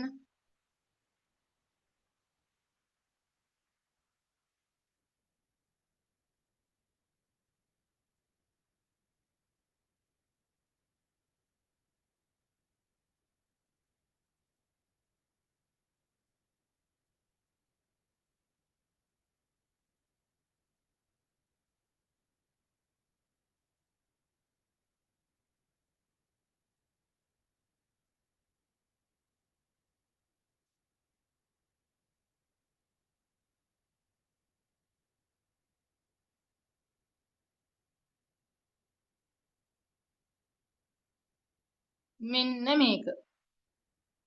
තේරෙනවනේ මේ ප්‍රශ්නේ. 2021 දෙසැම්බර් 12 වන දින ප්‍රියා මහත්මිය ප්‍රසිද්ධ නොතාරිස්වරයෙකු ඉදිරියේ බාර ඔප්පුවක් සකසයි. එතකොට ප්‍රියා කියලා කාන්තාවක් ඉන්නවා. ඇය ප්‍රසිද්ධ නොතාරිස්වරයෙක් ඉදිරියේ ට්‍රස්ට් ඩීඩ් එකක් හදනවා. එම බාර ඔප්පුව බාරකරුවන්ගේ සහ ප්‍රතිලාභීන්ගේ නම් සහ කොළඹ 7 පිහිටි ඉඩම වූ බාර දේපල සඳහන් කරයි. එම ඔප්පුව සකස් කළ පසු 2022 ජනවාරි මාස 31 වන දින ප්‍රියා මහත්මිය මිය යයි. නම් කළ බාරකරුවන්ට බාර දේපල පැවරී නැත. ඔය ප්‍රශ්නෙම 2019 ඒප්‍රිල් පේපර් එකෙත් ඇවිල්ලා තියෙනවා. මට මේක හොඳට කියවලා දැන් ඔයාලම ප්‍රියා මහත්මිය ඉන්නව නොතාරිස් කෙනෙක් ළඟට ගිහලා ට්‍රස්ට් ඩීඩ් එකක් හදනවා. ඒකේ බෙනිෆිෂරිස්ලා විදියට නම් කරනවා කට්ටිය. ඒ වගේම ඒකේ ට්‍රස්ට් ප්‍රොපර්ටි එකක් තියෙනවා කොළඹ 7 කියලා. ඊට පස්සේ ඇය මිය යනවා. ඔහොම කියලා කියනවා. මට පුංචි විනාඩියක් දෙන්න. ඔයාලා හැමෝම උත්තරේ වන්න ඕන. දන්න විදියට මෙතන ට්‍රස්ට් එකක් තියෙනවද නැද්ද? මට ඕනේ yes or no. ට්‍රස්ට් එකක් තියෙනව නෑ yes. ඔයාලා හිතනවා ට්‍රස්ට් එකක් නෑ කියලා no. ඔය උත්තරේ වන්න. ඒ මට විනාඩියක් දෙන්න. උත්තරේ වන්නතර මොකද ආන්සර් එක හරි වැදගත්. මොකද ඔයාලා දෙන උත්තරේ මත තමයි මම එක්ස්ප්ලেইন කළ යුතුද නැද්ද කියන එක ඩිසයිඩ් වෙන්නේ. ඒ වන්න මට දෙකම විනාඩියක් දෙන්න.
හරි කො දෙන්නයිනේ උත්තරේ වෙලා තියෙන්නේ.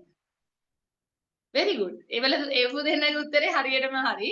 ඒ හරියටම හරි දරුවෝ. ඔයාලට මෙතන හිතෙනවා ඇති සමහර කෙනෙක්ට මේ ට්‍රස්ට් එකක් තියෙනවා කියලා හිතනවා 4 දෙනෙක් කියලා. හොඳ ළමයි. මේ very good. 4 දෙනාගේ උත්තර හරි දරුවෝ. ඒකට හේතුවක් තියෙනවා සහ සමහර කෙනෙක්ට හිතෙන බලා කෝ නෑනේ අප්පා මෙතන ට්‍රස්ට් එකක් තියෙනවනේ කියලා. එහෙම හිතන දරුවොත් ඉන්නවා නම් උත්තරේ එව්වේ නැතුව මෙතන වැදගත් දෙයක් තියෙනවා. උත්තරේ ඔබ 4 දෙනාම හරි. මෙතන ට්‍රස්ට් එකක් නැහැ. ඒක තමයි හරිම උත්තරේ. ඒකට හේතුව දරුවෝ very good. ඔයා ට්‍රස්ට් එක ඉගෙන ගද්දි section 6 එකේ කියනවා A B C D අර්ථය අපි කියනවා මේකේ තියෙන චේතනාව ඊට පස්සේ purpose එක ඊට පස්සේ beneficiaries බාර දේපල. බාර දේපල විතරක් නෙවෙයි. ඔයා මේකේ 6 D එකේ තියෙන්නේ බාර දේපල trust property plus බාර දේපල transfer කරන්න ඕනේ. බාර දේපල බාර දෙන්න ඕනේ. බාර දීම ගැන කියන්නේ. ඒ කියන්නේ දරුවෝ trust property එක තිබුණාට බෑ. trust property එක අදාළ කෙනාට අපි බාර දුන්නොත් තමයි එතනදී trust deed එක තියෙන. දැන් ඔයාලට පේනවා මෙතන ඉන්නවා ප්‍රියා මහත්මිය. ඇය බාර ඔප්පුවක් හදනවා. ඒකේ intention එක තියෙන අරමුණ තියෙන නිසා නේ ආයෙ එහෙම කරන්නේ. ඒතර එයා අරමුණු කරනවා මේ දේපල අදාළ එයාගේ beneficiaries ලට දෙන්න. සහ trust property එකක් තියෙනවා කොළඹ 7 ඒ වගේම දරුවෝ ඔක්කොම ටික තියෙනවා. ඒකට කෙනෙක්ට චේතනත් හරි අරමුණත් හරි බාර දේපලක් තියෙනවා. අර්ධලාභීත් ඉන්න ඔක්කොම තියෙනවා. හරි. එහෙනම් මෙතන trust deed එකක් තියෙනවා. නෑ. trust deed එකක් නෑ. ඒ අදාළ දේපල අදාළ බාරකරුවන්ට transfer කරන්න කලින් බාර දෙන්න කලින් ඇය මැරෙනවා. එතකොට දරුවෝ මෙතන trust එකක් නෑ. හැබැයි මම පොඩි tricky point එකක් කියලා දෙන්න යන්නේ. හැබැයි හැම වෙලෙම අපි trust property එක අනිත් කෙනාට බාර දෙන්න ඕනේ නෑ. ඒ මොනවද? ඒ කියන්නේ දරුවෝ ඒ කියන කෙනා මේක ලාස්ට් විල් එකකින් ඔයාගේ පේපර් එකේ මෙහෙම තිබුණා නම් මෙතන ට්‍රස්ට් එකක් තියෙනවා. ඒ තමයි ප්‍රියා මහත්මිය ප්‍රසිද්ධ නොතාරිස්වරයෙකු මගින් අන්තිම කැමැති පත්‍රයක් මගින් බාරයක් සකසයි කියලා තිබ්බනම් ඔයාගේ උත්තරේ වෙනස් වෙනවා. එහෙනම් මේක ට්‍රස්ට් එකක් තියෙනවා. ඇයි ඒ? ලාස්ට් විල් එකකින් ලියලා තියෙනවා නම් අපි ඒ ට්‍රස්ට් එක ට්‍රාන්ස්ෆර් කරන්න ඕනේ නැහැ. මොකද ලාස්ට් විල් එකක දේපල යන්නේ ඒ අදාළ කෙනා මිය ගියාගෙන් පස්සේ තමයි දේපල ලැබෙන්නේ. ඒ වගේම මෙතන තියෙනවා self declaration trust එක ඒ කියන්නේ දරු බාරේ ඇති කරන ප්‍රියා මහත්මියමයි බාර කරුවා සහ බාර කර්තෘ කියන අර ඩබල් ඇක්ටින් ඒ ඩුවල් රෝල් එක ප්ලේ කරන්නේ ප්‍රියා මහත්මියමයි බාර කර්තෘ වෙන්නේ ප්‍රියා මහත්මියමයි බාර කරු වෙන්නේ. එතකොට අමුතුවෙන් බාර කරුවෙක්ට පවරන්න දෙයක් නැහැ. අන්න ඒ වගේ self declaration trust එක ස්වයං ප්‍රකාශිත බාරයක් බාර කරුම බාර කර්තෘම බාර වෙනවා නම් හරි ලාස්ට් will එකකින් දීපල පවරනවා නම් ඒ වගේ අවස්ථාවකදී අවශ්‍ය වෙන්නේ නැහැ බාර දීපල පවරන්න. ඒ කියන අවස්ථා දෙකට වැටෙන්නේ නැත්නම් දීලා තියෙන ප්‍රශ්නේ වගේ 2019 ප්‍රශ්නෙත් වගේ එතකොට දරුවෝ එතන ට්‍රස්ට් එකක් නැහැ. ඔය පොයින්ට් එක තියෙන්නේ ඔයාගේ 6 B එකේ අර ටිකක් ලොකුවට එක්ස්ප්ලেইন කරන්න එතන. එතන හොඳට sections කියවන්නේ ඒක හරියට අපි මේ ගොඩක් හොඳ උත්තර දීපුවාට ඒක අහුවෙලා තියෙනවා හරියටම. ඔයාලා ඒකනේ උත්තරේ හරියටම දුන්නේ. ඒ දැන් ඔයාලට හිතුණා නෑ නෑ මෙතන බීඩ් එක ට්‍රස්ට් එකක් තියෙනවා කියපු දරුවෝ එහෙනම් මෙන්න මේ 6 B එක හොඳට කියවන්න. මොකද දරුවෝ පුංචි පුංචි තැන් වල සර් ප්‍රශ්න දෙන්න බෑ. හැබැයි තාම අර ට්‍රිකි පොයින්ට් එකෙන් මේ වෙනකම් ප්‍රශ්න දීලා නෑ. ඒ කියන්නේ අර ඒක ලාස්ට් විල් එකකින් හරි self declaration trust අන්න ඒක හැල විතරක් තම පේපර් එකේ දීලා නෑ. හැබැයි එහෙම එකක් ආවොත් ඒකත් ඔළුවේ තියාගන්න එක්සෑම් එකට මොකද ප්‍රොබ්ලම් ක්වෙස්චන්ස් වල හරි වැදගත්. ඒ අනුව දරුවෝ දැන් ඔයාගේ essay වුණා ප්‍රොබ්ලම් වුණා section 5 ලිව්වා section 6 ලිව්වා. එතකොට වැදගත් දේ මොකද්ද? එතකොට අපිට වැදගත් දෙයක් තියෙනවා අපි මේ ගැන කතා කරද්දී මේ කියන law එක ගැන කතා කරද්දී ඔයාට දරුවෝ 1 by 1 ඔයා දැනගන්න ඕනේ මේ හැම ingredient එකක් ගැනම 1 by 1 ලියන්න තරම් ඔයාට knowledge එකක් තියෙන්න ඕනේ. දැන් උදාහරණයක් විදිහට අපි කතා කරන මේ කියන බාර කරුවා කියන පුද්ගලයා ගැන කියද්දී බාර කරු කියන්නේ කවුද? කියන්නේ ඔයා ඉගෙන ගත්තනේ. එතකොට ඔයා දන්නවා මේ trust එකක් create කරන්න නම් තියෙන්න ඕනේ certainties වර්ග 4යි. trust ordinance එකට අනුව certainties වර්ග 4ක් තියෙනවා. ඒ තමයි බාරයක් ඇති කිරීමේ චේතනාව. එතකොට ඔයා exam එකේදී ඔයාගේ ඔළුවේ හොඳට තියෙන්න ඕනේ මොකක්ද මේ කියන චේතනාව? මොකක්ද මේ කියන intention කියන එකෙන් අදහස් කරන්නේ මොකක්ද? එතකොට ඔයා intention එක ගැන කියද්දී simply explain කරනවා ඔයාට trust ordinance එකේම බාර කර්තෘ විසින් සෑහෙන නිශ්චිතතාවයෙන් යුතුව වචනයෙන් සහ ක්‍රියාවෙන් බාරයක් ඇති කිරීමට තමා තුළ ඇති චේතනාව දැක්වූ විට බාරයක් නිර්මාණය වේ කියන එක ඔයා කියන්න ඕනේ. කියලා ඉවර වෙලා ඔයා දරුවෝ මේකේ සර් ඉන්ට්‍රොඩක්ෂන් එකට පාවිච්චි කරන කේස් ලොස් ලොට් එකක් තියෙනවා. ඔය ෆර්නෑන්ඩෝ versus ජොසී කියලා කේස් එකක් තියෙනවා. ඊට පස්සේ ආරුමුගම් පිල්ලේ versus වේලු පිල්ලේ කියලා තියෙනවා. ඊට විශාලච්චි පිල්ලේ versus සිවපක්කි අම්මාල් කියලා තියෙනවා. මේ වගේ ගොඩක් සර්ගේ තියෙනවා කේස් ලොස්. එතකොට ඔයා දරුවෝ ඉන්ට්‍රොඩක්ෂන් එකට සාමාන්‍යයෙන් පුළුවන් නම් ඒ වගේ කේස් ලොස් දෙකක් විතර බලන්න. ඊට අමතරව සාමාන්‍යයෙන් ට්‍රස්ට් ලෙක්චර් එක නෝට්ස් වල ඔයා දැකලා ඇති සර් පාවිච්චි කරන ඒ අදාළ කොටස එක්ස්ප්ලেইন කරන ට්‍රස්ට් ඩීඩ් එකේ ට්‍රස්ට් ඕඩිනන්ස් එකේ තියෙන ඉලස්ට්‍රේෂන්. දැන් මම මෙහෙම ඉලස්ට්‍රේෂන් එකක් තමයි උඩ ලියලා තියෙන්නේ. A කියන කෙනා B ට දේපලක් දෙනවා. B ගේ බෙනිෆිට් එක නෙමෙයි.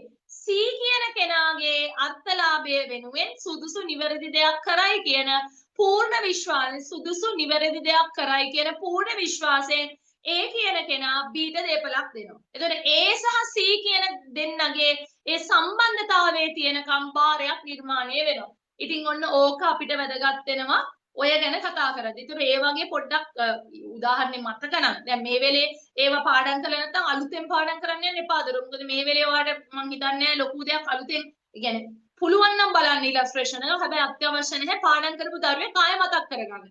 ඒ නිසා ඔයාලට ඒ ට්‍රස්ට් එකක් ගැන එක්ස්ප්ලেইন කරද්දී මොකද සමහර පාස් පේපර්ස් තියෙනවා සර් දීලා තියෙන ඉලස්ට්‍රේෂන් එකට බේස් කරලා. ඒතර ඔයාලට ඒක දැනුමක් තිබ්බොත් ආ මේ අහලා තියෙන සර් ඉලස්ට්‍රේෂන් එකෙන් මේ අහලා තියෙන කේස් ලෝ එකෙන් කියලා ලියන්න.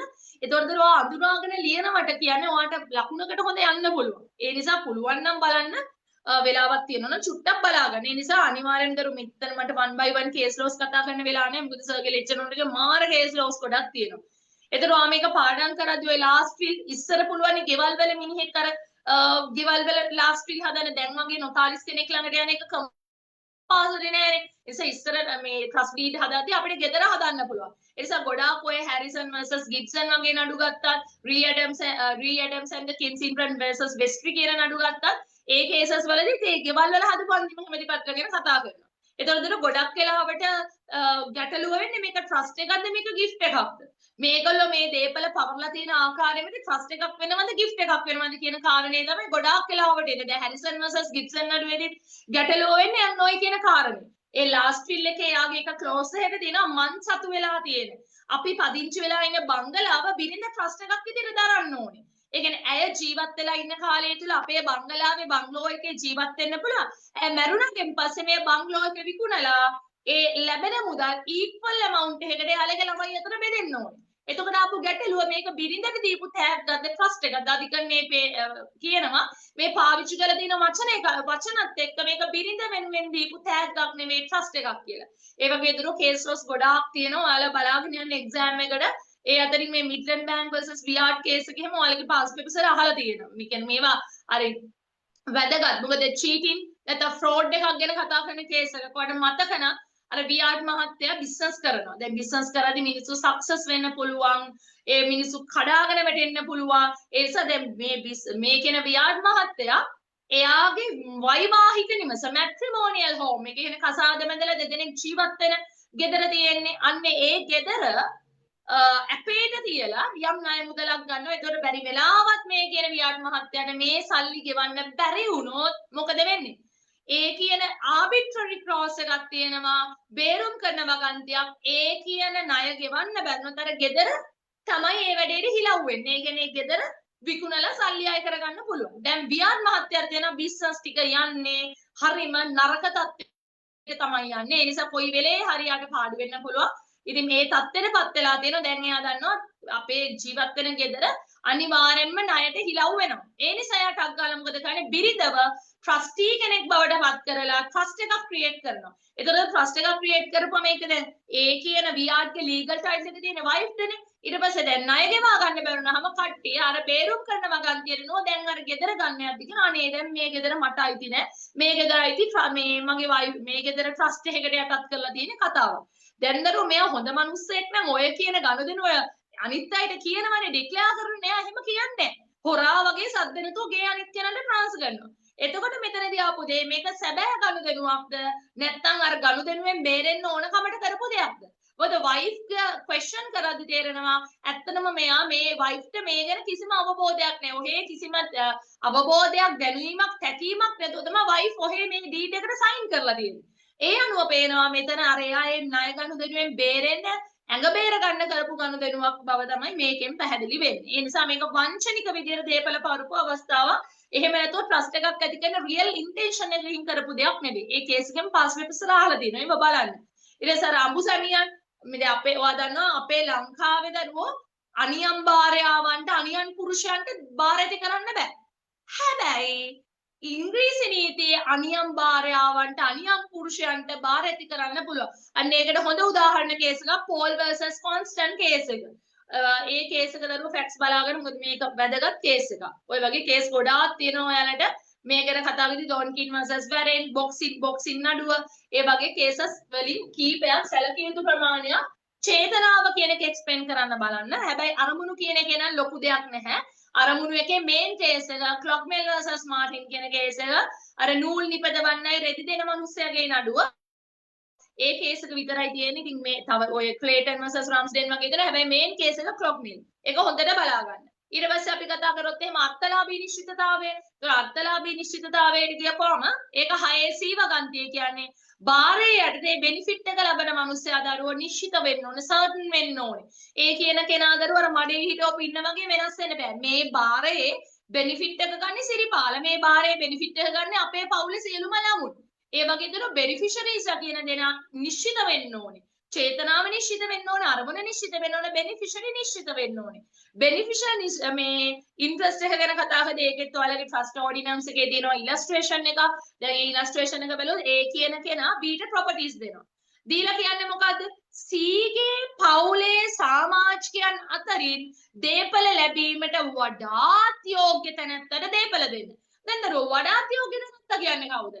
ඉතින් වඩාත් යෝග්‍ය තැනැත්තා කියලා B ට හිතන කෙනා A ට හිතන කෙනා නොවෙන්න පුළුවන්. කවුද වඩාත් යෝග්‍ය තැනැත්තා කියන කෙනාව හරියට ඩිෆයින් කරලා නැහැ. ඒතර මෙතන පැහැදිලිව අර්ථලාභී හිමිකම කියන දේ අර්ථලාභියා කියන්නේ කවුද කියන එක පැහැදිලි නැති නිසා වළංගු බාරයක් ඇති වෙනවද? වළංගු බාරයක් ඇති වෙන්නේ නැහැ. මොකද අර්ථලාභියා නිශ්චිතව ඔයාට දක්වන්න පුළුවන් වෙන්න ඕනේ. මේකේ මේන් highlighted case එක තමයි Anthony Gasper versus the Bishop of Jaffna. අර ඔයාලට මතකද මුහුදු වෙරළට යාබද ඉඩමක් නෙ තියෙන්නේ. ඒක මඩුවක් ඉදි කරලා තියෙනවා. ඒතකොට ඒකේ beneficiaries ලා වෙන්නේ දීවරයෝ.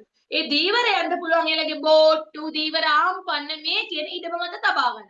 හැබැයි දරුවෝ ගැටලුවක් තියෙනවා. දැන් ඔයාලට මම කිව්වා අර්ථලාභීව නිශ්චිතව පෙන්වන්න පුළුවන් වෙන්නේ මේ අහවල.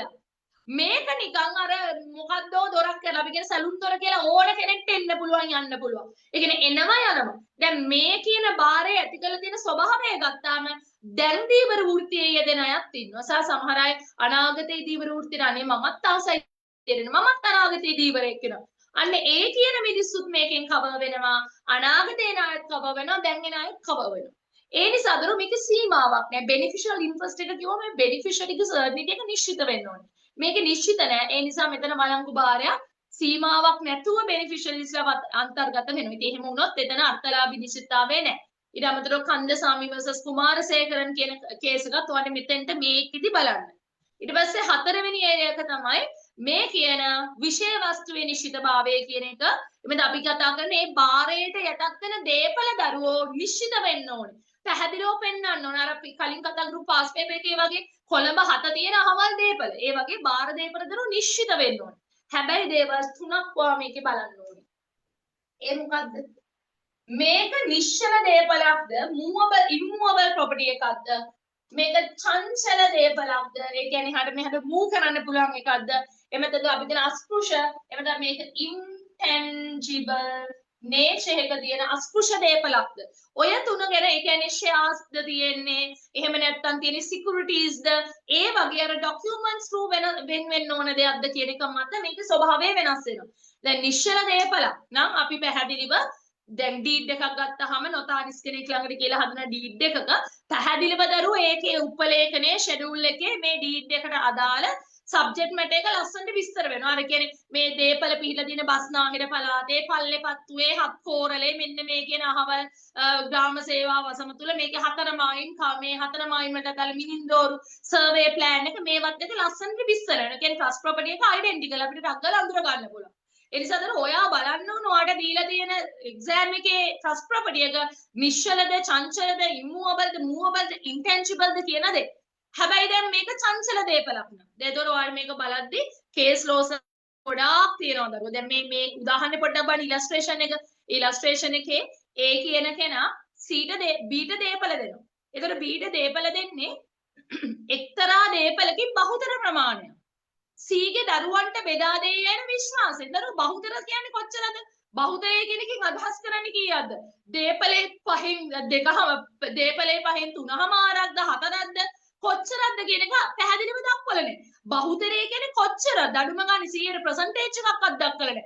එහෙම නැත්නම් බහුතරයක් දෙන්න කිව්වම මේ මනුස්සයෙක් ගැටලුවක් වෙනවා සමනල් ගැටේ වැඩෙනවා දෙකමාරක්ද තුනක්ද තුනමාරක්ද හතරමාරක්ද කොච්චරද? ඒ නිසා දරුවෝ හරියට ඒ බහුතර ප්‍රමාණය කියන එක පැහැදිලි නෑ. ඒ නිසා බාර දේපල පැහැදිලි නෑ. දැන් එතකොට මේ boys versus boys නඩුවට හොඳ උදාහරණයක්. දැන් ඒකේ තාත්තා මං හිතන්නේ චූටි දරුවෝ කියන්නේ බාල දුවන වෙන්නේ නැති ගොඩක් ආදරේ. දැන් තාත්තා ඩීඩ් එක ලියන්නේ කොහමද? එයාට තියෙනවා ගෙවල් දෙකක්. ඉන්නවා මරියයි චාලිටුයි කියලා දුවලා දෙන්නේ. තාත්තා කියනවා බාලදුව මරියා ඔයා කැමති ගෙවල් දෙකේ මේ ගෙවල් දෙකෙන් ඔයා කැමති ගේ පුතා ඔයා තෝරගන්න. ඔයා තෝරගත්තගෙන් පස්සේ ඉතිරි වෙන ගේ තමයි චාලට්ට හැම. ඒ කියන්නේ චාලට්ට කිසිම ඩිස්ක්‍රිප්ෂන් එකක් නැහැ. මරියටයි තියෙන අභිමතේ. මරියා තෝරගත්තගෙන් පස්සේ ඉතිරි වෙන ගේ තමයි චාලට්ට යන්නේ. චාලට්ගේ කරුමෙටද කොහෙද? චාලට්ගේ කරුමෙටද කොහෙද දරුවෝ? මරියා මැරෙනවා. ඒ කියන්නේ මරියා ගේ තෝරගන්න කලින් මරියා මලා. මරියා මලාම මොකද වෙන්නේ? මරියා ගේ තෝරගෙන නැහැ කියන්නේ චාලට්ට දේපල යන්නේ. දේපල බෙදිලා වෙන් වෙලා නැහැ. ඉතින් දැන් අවිනිශ්චිතයි. සර්ට්නිටි එකක් නැහැ. බාර දේපල අවිනිශ්චිතයි. ඒ වගේ දරු චුට්ටක් බලා ගන්න. දැන් ඔයාලට චංචල දේපල වල හොඳ කේස් එකක් තියෙනවා. ඒ කේස් එක තමයි රී ලන්ඩන් වයින්. දැන් දරු වයින් බෝතල් හරි දැන් මගේ අතේ ඔයාලට පේනවා මාක පෙන්ස් වගේක් තියෙනවා. එතකොට මම ඔයාලට තව මාක පෙන් ටිකක් මගේ අතේ තියෙන මෙහෙම ගත්තොත් මෙතන ඔයාලට පේනවා මාක පෙන් කියන සෙට් එකක් තියෙනවා. එතකොට දැන් මෙහෙම මිටියට මම බැඳලා තියද්දි මම කියනවා මේ කියන මාක පෙන් ටික අපි කියමුකෝ මගේ අතේ මාක පෙන් ටිකක් තියෙනවා මම කියනවා මේ මාක පෙන් ටික සිරිපාලටයි චන්ද්‍රපාලටයි සිරිපාල චන්ද්‍රපාල අමරපාල තුන් දෙනාගේම මාක පෙන්. දැන් ඔයාලට දරුවා මෙහෙම කියද්දි කාගේද අනේ තුන් දෙනා සිරිපාල අමරපාල චන්ද්‍රපාල ඔය කියන කට්ටියගෙම කියලා අපි කොහොමද කියන්නේ මිස්ගේ අතේනේ ඔක්කොම තියෙන්නේ කියලා කෙනෙක් කියනවා. මෙහෙම තියෙද්දි ඔයාලට කියන්න බෑනේ මම මෙහෙම කියනවා. මම මේක වෙන් කරලා කියනවා දැන් මෙහෙම මිදියට තියෙද්දි ඔයාලට කියන්න බෑ මේක කාගේ තුන් දෙනාගේද කියලා. මම කියනවා මෙහෙම මේ නිල් පාට ටික සිරිපාලගේ රතු පාට ටික චන්ද්‍රපාලගේ කළු පාට මාක පෙන්න එක අමරපාලගේ කියලා. එතකොට ඔයාලට කෙලින්ම දැක් වෙන් කරගන්න පුළුවන්. නැත්තම් දරුවෝ මම කියනවා මෙතනින් 3ක් චන්ද්‍රපාලක කියලා මිටියක් බැඳලා පෙට්ටියකට දාලා පොඩි බොක්ස් එකකට දාලා චන්ද්‍රපාල කියලා ලියනවා. මෙතනින් 3ක් අරගෙන මම ආයේ තව මිටියක් බැඳලා මේක අමරපාලක කියලා බන්ඩල් කරලා බොක්ස් එකකට දානවා. මේ 3 ඇවිල්ලා සිරි අනිත් කෙනාගේ කියලා මම මේක බන්ඩල් කරනවා. ඒතර බන්ඩල් කරලා වෙන් කරලා අපි කිව්වොත් ඒ බල්ක් එකේ තියෙද්දි ඔයාලට කාගෙද කියලා බල්ක් එකේ තියෙද්දි අසුතන්න ඇත්තටම බෑනේ දරු බල්ක් එකේ එකට මෙහෙම මිටිය තියෙද්දි ඔයාලට අඳුරන්න බෑ. හැබැයි මේක සෙග්‍රිගේට් වුණොත් වෙනම අපි වෙන් කරලා මේක චන්ද්‍රපාලගේ මේ කියලා මේක ඔය චන්ද්‍රපාල කියලා ලියනවා. මේක සිරිපාල කියලා වෙන් කරනවා. සිරි කියලා. එතකොට ඔයාලට මේක ඩෙන්ටිකල්. ඒ කියන්නේ යමක් එක පොදියට තිබූ පළියේ ඒක කාගෙද කියලා අපිට කියන්න බෑ. ඒක වෙන වුණාම දරෝ පැහැදිලිව අඳුර ගන්න පුළුවන්. දැන් රීලන්ඩන් වයින් කේස් එකෙත් තියෙන්නේ ඒ කියන මේ වයින් වෙලඳුන්ට ඕඩර්ස් එනවා. ඕඩර්ස් අපම එක්කෙනෙක් මට මෙච්චරයි එක්කෙනෙක් මෙච්චරයි කියලා කියනවා. එයාලා දරෝ ඒක ඔක්කොම වයින් බෝතල් ටික ඔක්කොම එකට තියන්නේ. එකට තියද්දි කාගෙද කියලා අපිට කියන්න බෑනේ. ඒ කියන්නේ අපි ওই සාමාන්‍ය චංචල දේපල movable properties කියන දේවල් දර segregate වෙනුනේ. ඒවා අපි කියන අර අන්නැසට එන්නේ ඇසට එන්නේ වෙන් වෙලා තියෙන්න ඕනේ. එහෙම වුණොත් තමයි කාගෙද කියලා අපිට කියන්න පුළුවන්. එහෙම නැත්නම් දරුවෝ කාගෙද කියලා අපිට කියන්න බෑ. දැන් මේ කියන රීලන්ඩන් වයින් එකේ ඕඩර්ස් කරපුවම ඒ ඕඩර්ස් වලට දාලා වයින් බෝතල් ටික තැනක තියෙනවා. හැබැයි දරුවෝ තොගේම තියෙන්නේ එකට. අර හරියට මාකපෙන් ටික තිබ්බා වගේ වෙන් කරලා නැහැ. ආයතනයේ බංකොලොත් වෙනවා. බංකොලොත් වුණාම කස්ටමර්ස්ලා කියනවා අර මගේ ඒවා කියලා හැමෝම කියනවා. හැබැයි කාගෙද කියලා පැහැදිලිව වෙන් වෙලා නැහැ. ඒ නිසා සෙග්‍රිගේට් වෙලා නැති නිසා කාගෙද කියලා වෙනම අපිට දක්වන්න බෑ. ඔක්කොම බාර දීපල එකට බාර දීපල නිශ්චිත නැහැ. නිසා මතක තියාගන්න දරෝ බාර දීපලක් චාන්සෙල්ලන් ඒවා පැහැදිලිව වෙන්න ඕනේ. අපිට ඩෙන්ටිකල් වෙන්න ඕනේ කාගෙද කියලා අඳුරගන්න. එහෙම බැරි නම් එතන බාරයක් නැහැ. ඒතර නිශ්චල දේපල වුණත් ඒ වගේ පැහැදිලිවම මේ ඒක එක ගොඩේ තිබුණත් කාගෙද කියලා වෙන්වීමක් තියෙන්න ඕනේ. ඉතින් ඔයාලට මෙතන තව බලන්න පුළුවන් කේස් එක ස්ප්‍රෙන්ජ් vs බර්නාඩ් කියන කේස් එක. ඒකත් පාස් පේපර්ස් වල නිතර ඇවිල්ලා තියෙනවා. අර ලාස්ට් විල් එකෙන් වයිෆ් ලියන්නේ මගේ ස්වාමියා වෙනුවෙන් මම දේපල ඉතිරි කරලායි මේ ගිහිල්ලා තියෙන්නේ. මගේ ස්වාමියා මේ දේපල වලින් ඔහුට අවශ්‍ය තමන්ගේ අවශ්‍යතාවයට භාවිතයට අවශ්‍ය දේවල් ඇරෙන්න ඔහුට අවශ්‍ය නැති දේවල් වෙනුවෙන්යි බාර ඇති කරන්නේ. දැන් දරුවෝ හස්බන්ඩ් කිව්වොත් එමේ මට මේ ඔක්කොම ඕනේ. මේකත් මට ඕන අරකත් ඕනේ මේකත් ඕනේ. ඉතින් ඒතර කෝකද හස්බන්ඩ් ඕනේ නැති එක කියලා හොයන්න අමාරු වෙන්නේ. ඒතර පොඩි කන්ෆියුෂන් එකක් තියෙනවා. මොකද්ද ට්‍රස්ට් ප්‍රොපර්ටි කියන එක හරියටම අඳුර ගන්න බෑ. ඉතින් ඒ ගැටලුව තියෙන නිසා එතන ට්‍රස්ට් එකක් නැහැ. ඒ වගේම දරුවෝ මම වාඩි කිව්වා සිකියුරිටීස් වගේ කේසස් ෂෙයාර්ස්. දැන් ඔය හන්ටර් vs මෝස්. දැන් ෂෙයාර්ස් වගේ දේවල් එක ෂෙයාර් එකයි ෂෙයාර්ස් දෙකයි ෂෙයාර්ස් 50යි කියලා අතින් වෙන් කරන්න බෑනේ. ඒවා ඩොකියුමන්ටේෂන්ස් වලින් වෙන් වෙන්නේ. ඒතර ඒ වගේ දේවල් වල මොන වගේ නෛතික තත්ත්වයක්ද තියෙන්නේ? ඔය ආයතනවල සිකියුරිටීස් මූල්‍ය සුරක්ෂිත පත්‍ර ඒ වගේ දේවල් වලත් නෛතික තත්ත්වය වෙනම බලන්න. මොකද ඒක ඩොකියුමන්ට් එකකින් වෙන් වෙලා තියෙනවා නම් ප්‍රමාණවත් අර මේ වගේ චංචල දේපල වල වගේ වෙනම සෙග්‍රිගේට් කරන්න ඕනේ. ඉතින් ඒ ටිකත් ඔයාලා බලන් යන්න. ඒවට ගැළපෙන විදිහට කේසස් තෝරගatti දරුවෝ මේ දේවල් වලට අදාළ චංචල දේපල වලට ගැළපෙන විදිහට නිශ්චල දේපල වලට ගැළපෙන විදිහට ඉන්ටැන්ජිබල් ප්‍රොපර්ටිස් වලට ගැළපෙන විදිහට කේසස් තෝරගන්න බාර දේපල වල. ඉතින් ඔය කියන සර්ටිනිටීස් හතරම තිබුණොත් විතරයි ඔයාට වළංගු විදියට එක්ස්ප්‍රස් ට්‍රස්ට් එකක් නිර්මාණය කරන්න පුළුවන් වෙන්නේ. ඉතින් ඔය කියන කොටස් ටික හොඳට එක්සෑම් එකට බලන්න යන්න. මොකද නිතර ඔයාලට පාස් පේපර්ස් වල දකින්න හැකියාවක් තියෙන මාතෘකාවක් තමයි ඔය කියන කොටස. අනිවාර්යයෙන්ම ෆස්ට් ක්වෙස්චන් එකේ එන්නේ ඔතනින්. එතන අනිවාර්යයෙන්ම දරු සර්ටිනිටීස් කොටස බලාගෙන යන්න. එක්සෑම් එකේ ඔය කියන කොටසෙන් ටික හොඳට ප්‍රශ්නයක් තියෙනවා. ඊළඟ ඒක ඔය අනිවාර්යයෙන්ම එක්ස්ප්‍රස් ට්‍රස්ට් වල බැලිය යුතු වැදගත්ම මාතෘකාව තමයි ප්‍රකාශිත භාරයක් නිර්මාණය කිරීම. ඔයා කොහොමද ප්‍රකාශිත භාරයක් නිර්මාණය කිරීම සිදු කරන්නේ කියන දේ. දරුවෝ ඔතන වැදගත් දේවල් කීපයක් තියෙනවා. ඒ කියන්නේ ඔයා ප්‍රකාශිත භාරයක් නිර්මාණය කරන්න යද්දී 5-1 5-2 5-3 කියන වගන්ති වලට වැදගත්. 5-1 කියන්නේ ඔයා නිශ්චල දේපල ඔයා immovable property එකක් වෙනුවෙන් බාරයක් ඇති කරන අවස්ථාව. ඔයාගේ කාර් එකට ඔයාගේ සල්ලි වලට ඔයාගේ ෆර්නිචර් ඔයාගේ ගෘහ භාණ්ඩ ඔයාගේ ජුවලරි ඔයාගේ රත්තරන් බඩු වලට නම් ඔයා බාරයක් ඇති කරන්නේ චංචල දේපල වලට නම් ඔයාට අදාළ වෙන්නේ බාර ආඥා පනතේ 5-2. ඔයා දරුවෝ මේ කියන පහේ එක වගන්තිය යටතේ විධිවිධාන අනුගමනය කරලා හරි.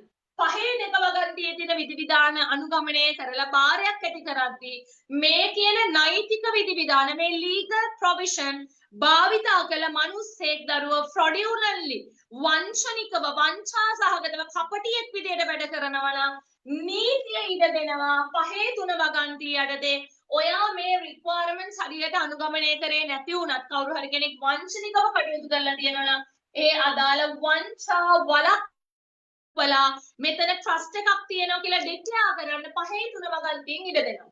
එක දෙයක් මතක තියාගන්න නිශ්චල දේපල සම්බන්ධයෙන් බාර ඇති කරන්න අදාළ වෙන්නේ නොතාරිස නොතාරිස තමයි මුල් වෙන්නේ. ඔයා දන්නවද දරුවෝ නොතාරිස් කෙනෙක් බාර ඇති කිරීම ගැන කියද්දී ඔයාගේ ඔළුව යන්න ඕනේ property 1 විෂයට. property 1 එකේ prevention of fraud ordinance එක ඔයාලා ඉගෙන ගන්නවා. වංචා වැළැක්වීමේ ආඥා පනත. ඔයා දන්නවා මේ වංචා වැළැක්වීමේ ආඥා පනත ළඟ amendments වලට භාජනය වෙලා දින අවසානයේටම ආපු amendment එක 2024 amendment එක. එතකොට ඒ amendment එකට අනුකූලව අපි නොතාරිස් කෙනෙක් දැන් මේ කියන පහේක කියන්නේ නිශ්චල දේපලනේ. එතකොට පහේක වගන්තියට අනුකූලව අපි නිශ්චල දේපල සම්බන්ධයෙන් බාර ඇති කරන්න ඕනේ කොහොමද? නිශ්චල දේපලක් සම්බන්ධයෙන් දරුවා ට්‍රස්ට් එකක් ඇති කරන්න පුළුවන් විධි ක්‍රම කීපයක් තියෙනවා. එකක් තමයි ඔයාට පුළුවන් අර බාර කර්තෘ කියන කෙනාගේ හරි එහෙම නැත්නම් බාර කරු කියන කෙනාගේ ලාස්ට් විල් එකකින් ඔයාට බාරයක් ඇති කරන්න පුළුවන්. ඒ කියන්නේ බාර කර්තෘගේ ලාස්ට් විල් එකකින් එහෙම නැත්නම් බාර කරුගේ ලාස්ට් විල් එකකින් ඔයාට බාරයක් ඇති කරන්න පුළුවන්. ඒ වගේම දරුවෝ දෙවෙනි අවස්ථාව තමයි මේ කියන නොතාරිස් කෙනෙක් හදපු නොතාරිස් සකස් කරපු ඒකට මේ දෙන්නගෙන් එක්කෙනෙක් බාර කර්තෘ සයින් කරපු හරි බාර කරු දෙන්නගෙන් එක්කෙනෙක් සකස් කරපු ලිඛිත ටෙස්ටමෙන්තු නොවන ටෙස්ටමෙන්තු කියන්නේ ලාස්ට් විල් එකට කියන වචනයක් ටෙස්ටමෙන්තුව ටෙස්ටමෙන්ටරි කේසස් කියලා අපි කෝට් එකේ තීන අඩු කියලා කියනවානේ ටෙස්ටමෙන්තුව කියන්නේ ලාස්ට් විල් එකට ටෙස්ටමෙන්තු නොවන කියන්නේ ලාස්ට් විල් එකක් නොවන ලියවිල්ලකින් ප්‍රකාශ කරන්න ඕනේ කියන මොන හරි හිතන් ට්‍රාන්ස්ෆර් ඩීඩ් එකකින් නැත්නම් තෑගි ඔප්පුවකින් මොන හරි වෙන ඩීඩ් එකකින් එතකොට දරුවාට තේරෙනවා මෙතන ලාස්ට් විල් හරි වෙන මොන හරි ඩීඩ්ස් එක සම්බන්ධ වෙන්නේ ඩීඩ්ස් කියන්නේ නොතාරිස් ඩීඩ් ලියද්දී අනිවාර්යයෙන්ම නොතාරිස් ආඥාපනතේ ප්‍රතිපාදන වගේම වංචා වැළැක්වීමේ ආඥාපනතේ නොටරීස් ඕඩිනන්ස් එකේ වගේම ප්‍රිවෙන්ෂන් ඔෆ් ෆ්‍රෝඩ් ඕඩිනන්ස් එකේ වංචා වැළැක්වීමේ ආඥාපනතේ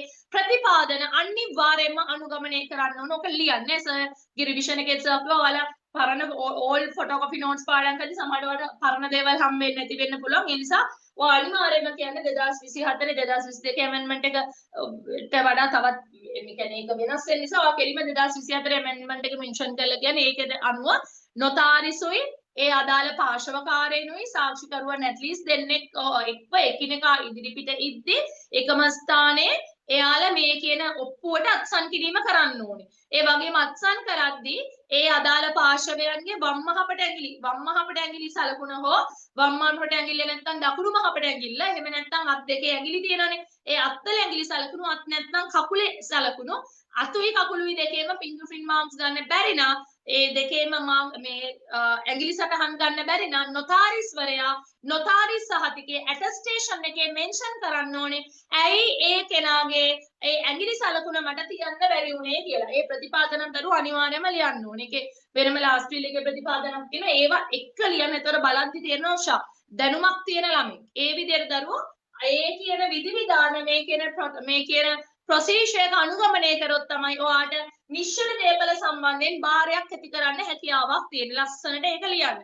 නොටරීස් ඇටෙස්ටේෂන් කියලා එක පේපර් එක හෝ දෙකකම නමතකයි. නොතාරිස්වරයෙක් සහතික කිරීම කියන්නේ මොකක්ද කියලා වෙනම අහලා තිබුණේ. එහෙම ඇහුවත් නොහැව්වත් අර amendment එකත් එක්ක අනිවාර්යයෙන්ම දැන් ලියන්න. ඔහේ නිකන් ලියන්න එපා. ඊට පස්සේ දරුවෝ පහේ දෙක වගන්තිය කියන්නේ අපි කතා කරන movable property එකක්. අපි movable property එකක් එහෙම නැත්නම් අපි කතා කරන චංචල දේපලක් සම්බන්ධයෙන් බාර ඇති කරන අවස්ථා movable property එකක් සම්බන්ධයෙන් බාර ඇති කරන අවස්ථා. එතන මේ ගැන කතා කරද්දී කොහොමද අපි චංචල එහෙට මෙහෙට ගෙනියන්න පුළුවන්. ඔයාගේ කරේ තියෙන රත්තරන් මාලයක් වෙන්න පුළුවන්, රත්තරන් බඩු වෙන්න පුළුවන්, ගෙදර තියෙන ෆර්නිචර් වෙන්න පුළුවන්. මෙවැනි දෙයක් සම්බන්ධයෙන් අපි බාර ඇති කරන්නේ කොහොමද? ඒ ගැන සඳහන් වෙද්දි තියෙනවා බාර කරුවා හරි බාර කර්තෘ එයාලගේ ලාස්ට් විල් එකකින් වැඩේ කරන්න පුළුවන්. ලාස්ට් ෆිල් එකකින් මගේ පෙට්ට ගමේ තියෙන රත්තරන් බඩු ටික සිටි පහලට මම දෙනවා. ඒ වගේ කියන්න බෑ. මම මතක අපේ ආච්චි කෙනෙක් හිටියා. එයා ඇවිල්ලා නැති උනේ 106යි. එයාගේ වයස නැති වෙද්දි. එහෙන හයියයි ඔය පරණ අයට මේ 106යි යා නැති වෙද්දි එයාගේ තිබුණ ලාස්ට් ෆිල් එකක්. එයාගේ ලාස්ට් ෆිල් එකේ ඔය වගේ පෙට්ට ගමක තියෙන බඩු මුට්ටු වගේ අලියලා දෙනවා. ඔය පිත්තල බන්දේ සේ කාලේ අර පරණ ඒවා එන්න වැලියු එකක් තියෙන ඇන්ටික් බඩු වගේ. ඒ වගේ පෙට්ට ගමක තියෙන බඩු ටිකක් පුසෙක් කලියෝ. ඒ වගේ අර ඒගොල්ලෝ ලියනවා. මගේ මේ ටික ඊට පස්සේ ආගේ තිබුණ මොකක්ද මුතු හරි මොන හරි වගේ ඒවා මෙන්න මේ අහවල් කෙනාට ඒ වගේ යාගේ චංචල දේපල ටික එයා ඒ විදිහට බෙදලා දුන්නා කරුවා. මේ ඒතර පරණ ගෙවල් වල හදින සෝල්දර් කියලා කියන්නේ ඉස්සර සෝල්දර් ගෙවල් ඒ වගේ සෝල්දරේ උඩ තට්ටු ඒ වගේ ඇන්ටික් අයිටම් සෙට් එකක් තියෙනවා ඇන්ටික් පුට්ටු අරාම ඒවා මෙන්න මේ අහවලාට ඒ වගේ එයා යාගේ ලාස්ට් එක එහෙම කැටගරයිස් කරලා තිබුණා එයාගේ චංචල දේපල බෙදෙන විදිහට. අන්න ඒ විදිහට දරුවෝ කෙනෙක්ට පුළුවන් එයාගේ බාරකරු ඒ වගේම බාරකත්රු එයාලගේ ලාස්ට් ෆිල් එකකින් දේපල බැහැර කරන්න. ඒ වගේම ඒ බාරකරුවා හරි බාරකත්රු විසින් හරිද බාරකරු විසින් හෝ බාරකත්රු විසින් අත්සන් කරපු ලිඛිත ටෙස්ටමේන්තු නොවන දැන් ඔයාලට තේනවා ලිඛිත ටෙස්ටමේන්තු නොවන කියන්නේ ලාස්ට් ෆිල් එකක් නොවන යම් කිසි දේපලක් ලාස්ට් ෆිල් එකක් නොවන යම් කිසි දේපලකින් එයාලට දේපල බැහැර කරන්න හැකියාවක් තියෙනවා මේ කියන චංචල දේපල. තව එකක් තියෙනවා ඒ තමයි දරුවෝ ඒ දේපලේ හිමිකාරය. ඒ කියන්නේ දරුවෝ එහෙම ලිව්වට විතරක් බෑ ඒ දේපලේ දැන් ඉන්න ඕන ඒ අදාළ ට්‍රස්ටිට දේපල බාර දෙන්න ඕන. මොකද දරුවෝ චංචල නම් ඒ දේපල අනිවාර්යෙන් බාර දීමක් වෙන්න ඕනේ. ඉතින් ඔය කියන රික්වයර්මන්ට්ස් අනිවාර්යෙන්ම ඇති කර බාරයක් නිර්මාණය වෙන්න නම් ඔය මිර්රොයි versus ලොයිඩ් ඒ වගේ ජස්ට් කේස් එකක් බලන්න. ඒතර පහේ තුනේ වැදගත්කම තමයි පහේ තුන වගන්ති යටතේ යම් කිසි කෙනෙක් දරුවෝ වංචාවක් සඵල කරගන්න මේ රීති ක්‍රියාත්මක කරන අවස්ථාවකදී ඒව අදාළ වෙන්නේ කවුරු හරි මිනිස්සේ පහේ දෙකේ විධිවිධාන පාවිච්චි කළ සට කපට වංචනිකයෙක් විදිහට කටයුතු කරද්දී මේ විධිවිධාන නොසලකා හැරලා කටයුතු කරන්න නීති ඉඩ දීලා තියෙනවා. මේන් කේසස් ඕන තැනකට තයිලේ වගේ constructive trust වලටත් දරුවෝ ඇප්ලයි වෙනවා. ඊට අමතරව section 2 එක ගැන මේ පරිසර මෙන්ෂන් කරන්නේ ඒවටත් ඇප්ලයි වෙනවා. වල්ලි අම්මා ඉදිරිය අබ්දුල් මජීද් පාඩම් කරලා කිසිම පාඩුවක් නැහැ. එක ගලින් කුරුල්ල 3 දෙනයි කියලා තැන් 3ක notes එක ලියන්න පුළුවන්. වල්ලි අම්මා ඉදිරිය අබ්දුල් මජීද් දරුවෝ මේ ඔයාලා බලාගන්න මට දැන් කතා කරන්න වෙලා නැහැ. මුත්තම්මා versus ත්‍යාගරාජ මේන්ලි ඔය කේස් එක තව තියෙනවා. දයාවතී ඉදිරිය ගුණසේකර කියලා කේසස් තියෙනවා. බර්නාඩෙන් වැලන්බර්ග් ඔය එකත් හරිය වැදගත්. දැන් ගොඩකට ඇප්ලයි කරන්න පුළුවන්.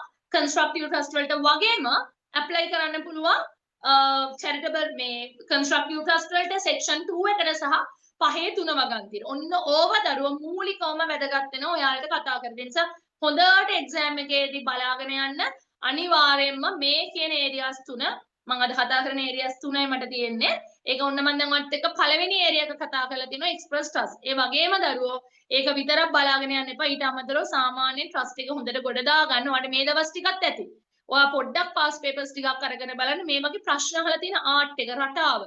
අන්න ඒ ප්‍රශ්න අහලා තියෙන ආර්ට් එක දරුවෝ මාර වැදගත් එක්සෑම් එකේ මේක ගොඩ දාගන්න. ඒ නිසා අනිවාර්යයෙන්ම හොඳ ළමයි වගේ ඔයා පාස් පේපර්ස් වල කොහොමද මේකේ ප්‍රශ්න අහලා තියෙන්නේ කොයි විදියටද questions අහලා තියෙනන්නේ ඒක ගැන යම් අවබෝධයක් අනිවාර්යයෙන්ම ගන්න ඕන කරනවා.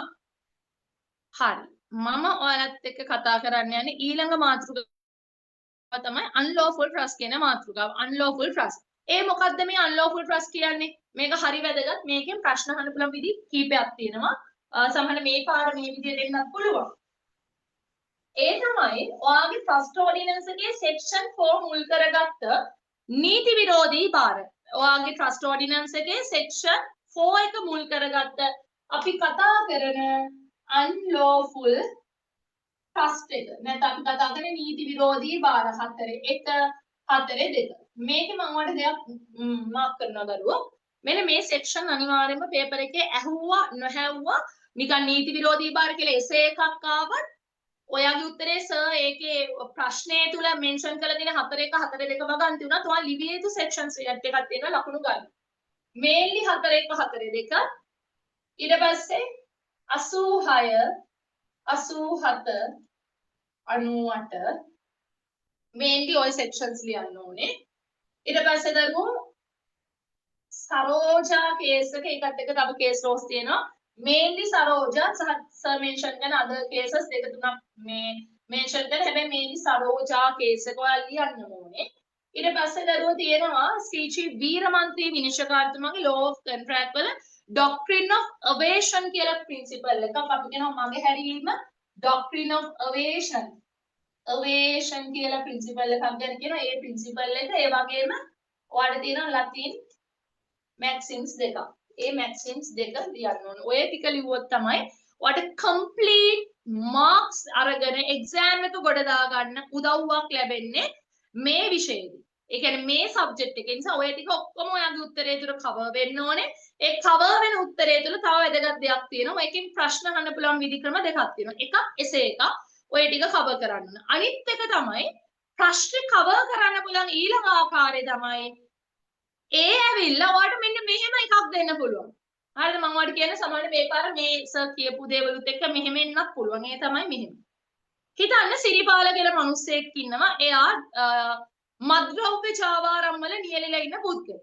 මෙයා මද්ද්‍රව්‍ය ජාවාරම් කටයුතු වලින් එයාට ලැබෙන ආදායම පාවිච්චි කරලා චන්ද්‍රපාලගේ එයාගේ ගමේ ඉන්න ඉතාමත් දරිද්‍රතාවයකින් පෙළෙන පවුල් කීපයක් වෙන අපිට මේ ABC කියලා පවුල් කීපයට අර මද්ද්‍රව්‍ය ජාවාරයෙන් ලැබෙන මුදල් යොදවලා ඒ මිනිසුන්ගේ දරිද්‍රතාවය නැති කරන්න දේවල් සිද්ධ කරනවා. එතකොට දරුවා මේක වළංගු භාරයක්ද? එතකොට ඔයාලට ටක් ගාලා ඔය වගේ පොඩි සෙනාරියෝ එකක් දීලා එන්න පුළුවන් එක්සෑම් එකට මේ පාර උනා. එතකොට මතක තියාගන්න මේ ඇහුවේ 4 2.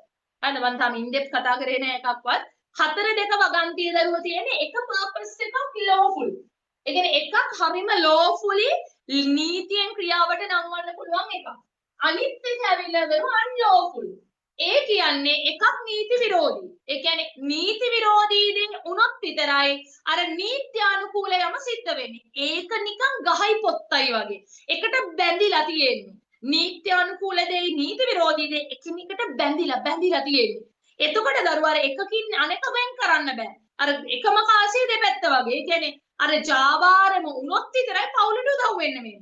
එතකොට ජාවාරම උනේ නැත්තම් පවුලට උදව් කරන්න වෙන්නේ. ඒතර සමස්ත භාරයේම නීති විරෝධී කියලා තමයි අපි මෙතකොට සලකන්නේ. සමස්ත භාරයේම නීති විරෝධී භාරයක් විදිහට අපි මේ අවස්ථාවේ සලකනවා. අන්න ඕක අපිට 4 2 වගන්තියේ වැදගත්. ඒතර ඔයාලට සෙනාරියෝ එකක් දුන්නාම වටක් ගාලා අඳුර ගන්න ඕනේ.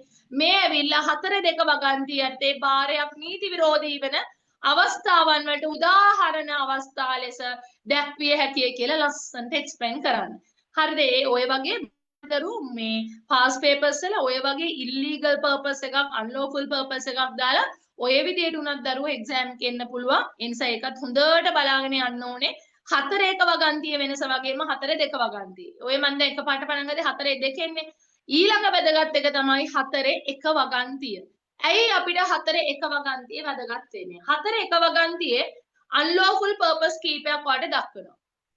එකක් තමයි බාරේ අරමුණ නීතියෙන් තහනම් කරලා තියෙනවා නම් මෙන්න බොලේ බාරේ අරමුණ නීතියෙන් තහනම් කරලා තියෙනවා නීතියෙන් ප්‍රොහිබිට් කරලා තියෙන බෑන් කරලා තියෙන දෙයක් අපිට කරන්න බෑ ඒ වගේ දේවල් වලට අපිට ගනුදෙනු ඇති කරන්න බෑ උදාහරණයක් ඉදිරියට හිතනවා මම චන්ද්‍රපාලත් එක්ක ගංජා හේනක් වවන්න ලෑස්ති වෙනවා ගංජා ටිකක් තරමල් විල පැත්තේ ඉඩමක දාන්න ලෑස්ති වෙනවා මට පුළුවන් ද වැඩේ කරන්න දැන් ඒක පර්මිට් එකක් ඇතුළේ මොන හරි මෙඩිසින් වලට වගේ නම් හරි පුළුවන්. හැබැයි දරුවෝ කිසිම අවසරයක් නැතුව මට පුළුවන් ද කියලා ගංජා වමන්න සනමල් විල පැත්තේ ගිවිසුම් ගහගෙන බෑ කරන්න. එහෙම නැත්නම් හිතන්නකෝ වෙපන්ස් ඉල්ලීගල් වෙපන් සම්බන්ධයෙන් කටයුතු කරනවා. නැත්නම් මම ගිවිසුමක් ගහගෙන පිට රටේ ඉන්න ස්වාමීන් වහන්සේලා සෙට් එකකින් ගිහිල්ලා එන ගමන් ඩ්‍රග්ස් දෙන්න ගන්න. අර පහුගිය කාලේ සිද්ධියක් උනේ. දැන් පුළුවන් ද මේවා නීතියෙන් තහනම් කරලා තියෙන දේවල් මට කරන්න බෑ. ඒවා එහෙම දෙයකට ගියොත් ඒක අන්ලෝෆුල්. ඒ වගේම දරුවෝ ඒ අරමුණට ඉඩ හැරියොත් මේක කරන්න කියලා ඉඩ හැරියොත් ඒ යම්කිසි නෛතික ප්‍රතිපාදනයක් පරාජයටපත් වෙන. කියන්නේ ඒ වැඩේ කරන්න දුන්නොත් දරුවෝ නීතිය යටපත් වෙනවා. නීතිය පරාජයටපත් වෙනවා නම් අපි ඒකට කියනවා අන්ලෝෆුල් ට්‍රස්ට් එකක්. ඒ වගේම දරුවෝ ඒ ගනුදෙනු වංචනිකයි ෆ්‍රොඩියුලන් වංචනික දේවල් වලට නීති ඉඩ දෙන්නේ ඒ වගේ දේවල් වලට ඒක අන්ලෝෆුල් ට්‍රස්ට් එකක්. ඒ වගේම දරුවෝ මම මේ ඇති කරන බාරෙන් කෙනෙකුගේ පර්සනල් ප්‍රොපර්ටි එකකට කෙනෙකුගේ ප්‍රොපර්ටි ඩැමේජ් එකකට මුල් වෙනවා නම් එවැනි දේවලුත් අන්ලෝෆුල් කියලා තමයි අපි කන්සිඩර් කරන්නේ. එවැනි දේවලුත් අන්ලෝෆුල් කියලා අපි කන්සිඩර් කරන්නේ. ඒ වගේම දරුවෝ ඒ ඇති කරන බාරය තුලින් හිතන්නකො ගණිකා ව්‍යාපාරයේද ගණිකා ව්‍යාපාරයේ වෙනුවෙන් නැත්තම් ගැට කපන්න අර ඔය මාල කඩන චේන් කඩන මිනිස්සුම ට්‍රේනින් කරන ස්කූල් එකක් කරන්න යනවා. ඒවා දරුවෝ මේ කියන පරමාර්ථයේ දුරාචාරයට පටහැනි අවස්ථාව විදියට තමයි අපි මූලිකව සලකන්නේ.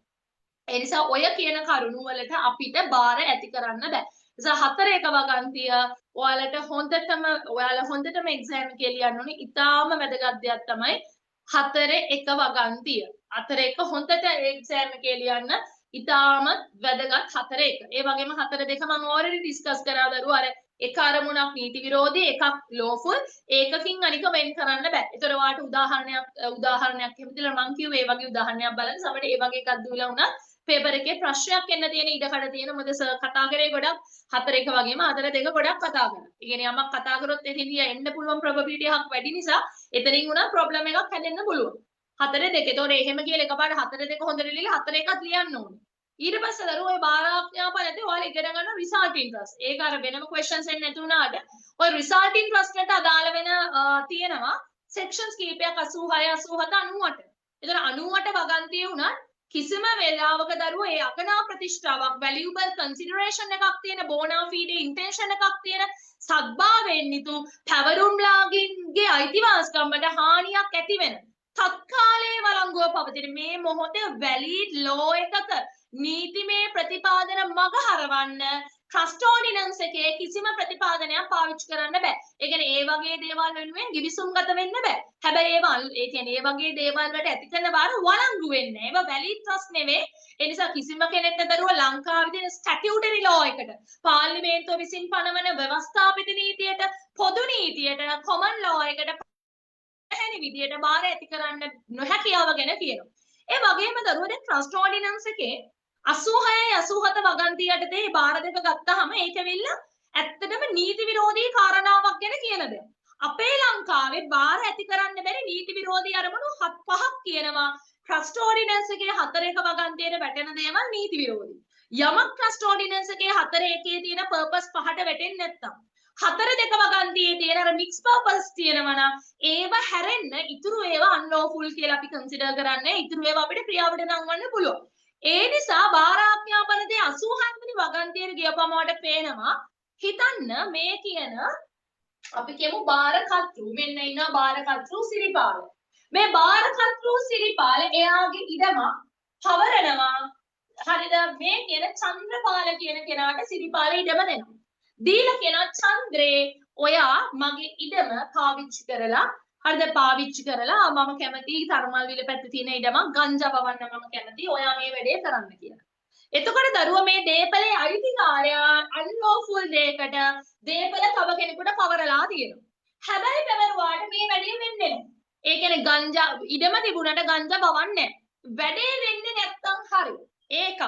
අනිත් එක දරුවා පැවරුම් කරු. මෙයා පවරපු කෙනා පැවරුම් ලාභියා තරම් සදොස් නොවන විට ඒ කියන්නේ දරුවෝ මෙයා තමයි අම්මේ හොඳම අංකූරා මෙයා තමයි කරන දහදුරා වැඩ ටික ඔක්කොම කරන මිනිස්සයා මෙයා එයත් එක්ක කම්පයාකදී මෙයා ඉන්නසන්ට් මෙයා අහිංසකයි එවැනි අවස්ථාවක කියන්නේ දරුවෝ ඒ කියපු වැඩේ වෙන්නේ නැත්නම් හරි ඒ දීපල දීපු මිනිස්සයා දීපල ලැබපු කෙනාට වඩා ඉන්නසන්ට් නම් එවැනි අවස්ථාවකදී ඒ වගේම දරුවෝ මෙයාට මේ property එක ළඟ තියාගන්න ඉඩ දුන්නොත් මෙයා ළඟ මේ property එක ළඟ තියාගන්න ඉඩ දුන්නොත් නීතිය යටපත් වෙනවා නම් නීතිය යටපත් වෙනවා නම් කියනවා මොකද්ද? ඒක නීතිමය විධිවිධාන පරාජයටපත් වෙනවා නම් කරුණා කරලා පැවරුම්ලාභියා ඔය දීපල ඔයාට දීපල දීපු මිනිස්සයාගේ benefit එක වෙනුවෙන් ඔයා යොදවන්න. ඒ කියන්නේ දීපු දීපල නැවත ආයේ අදාළ කෙනාට යනවා.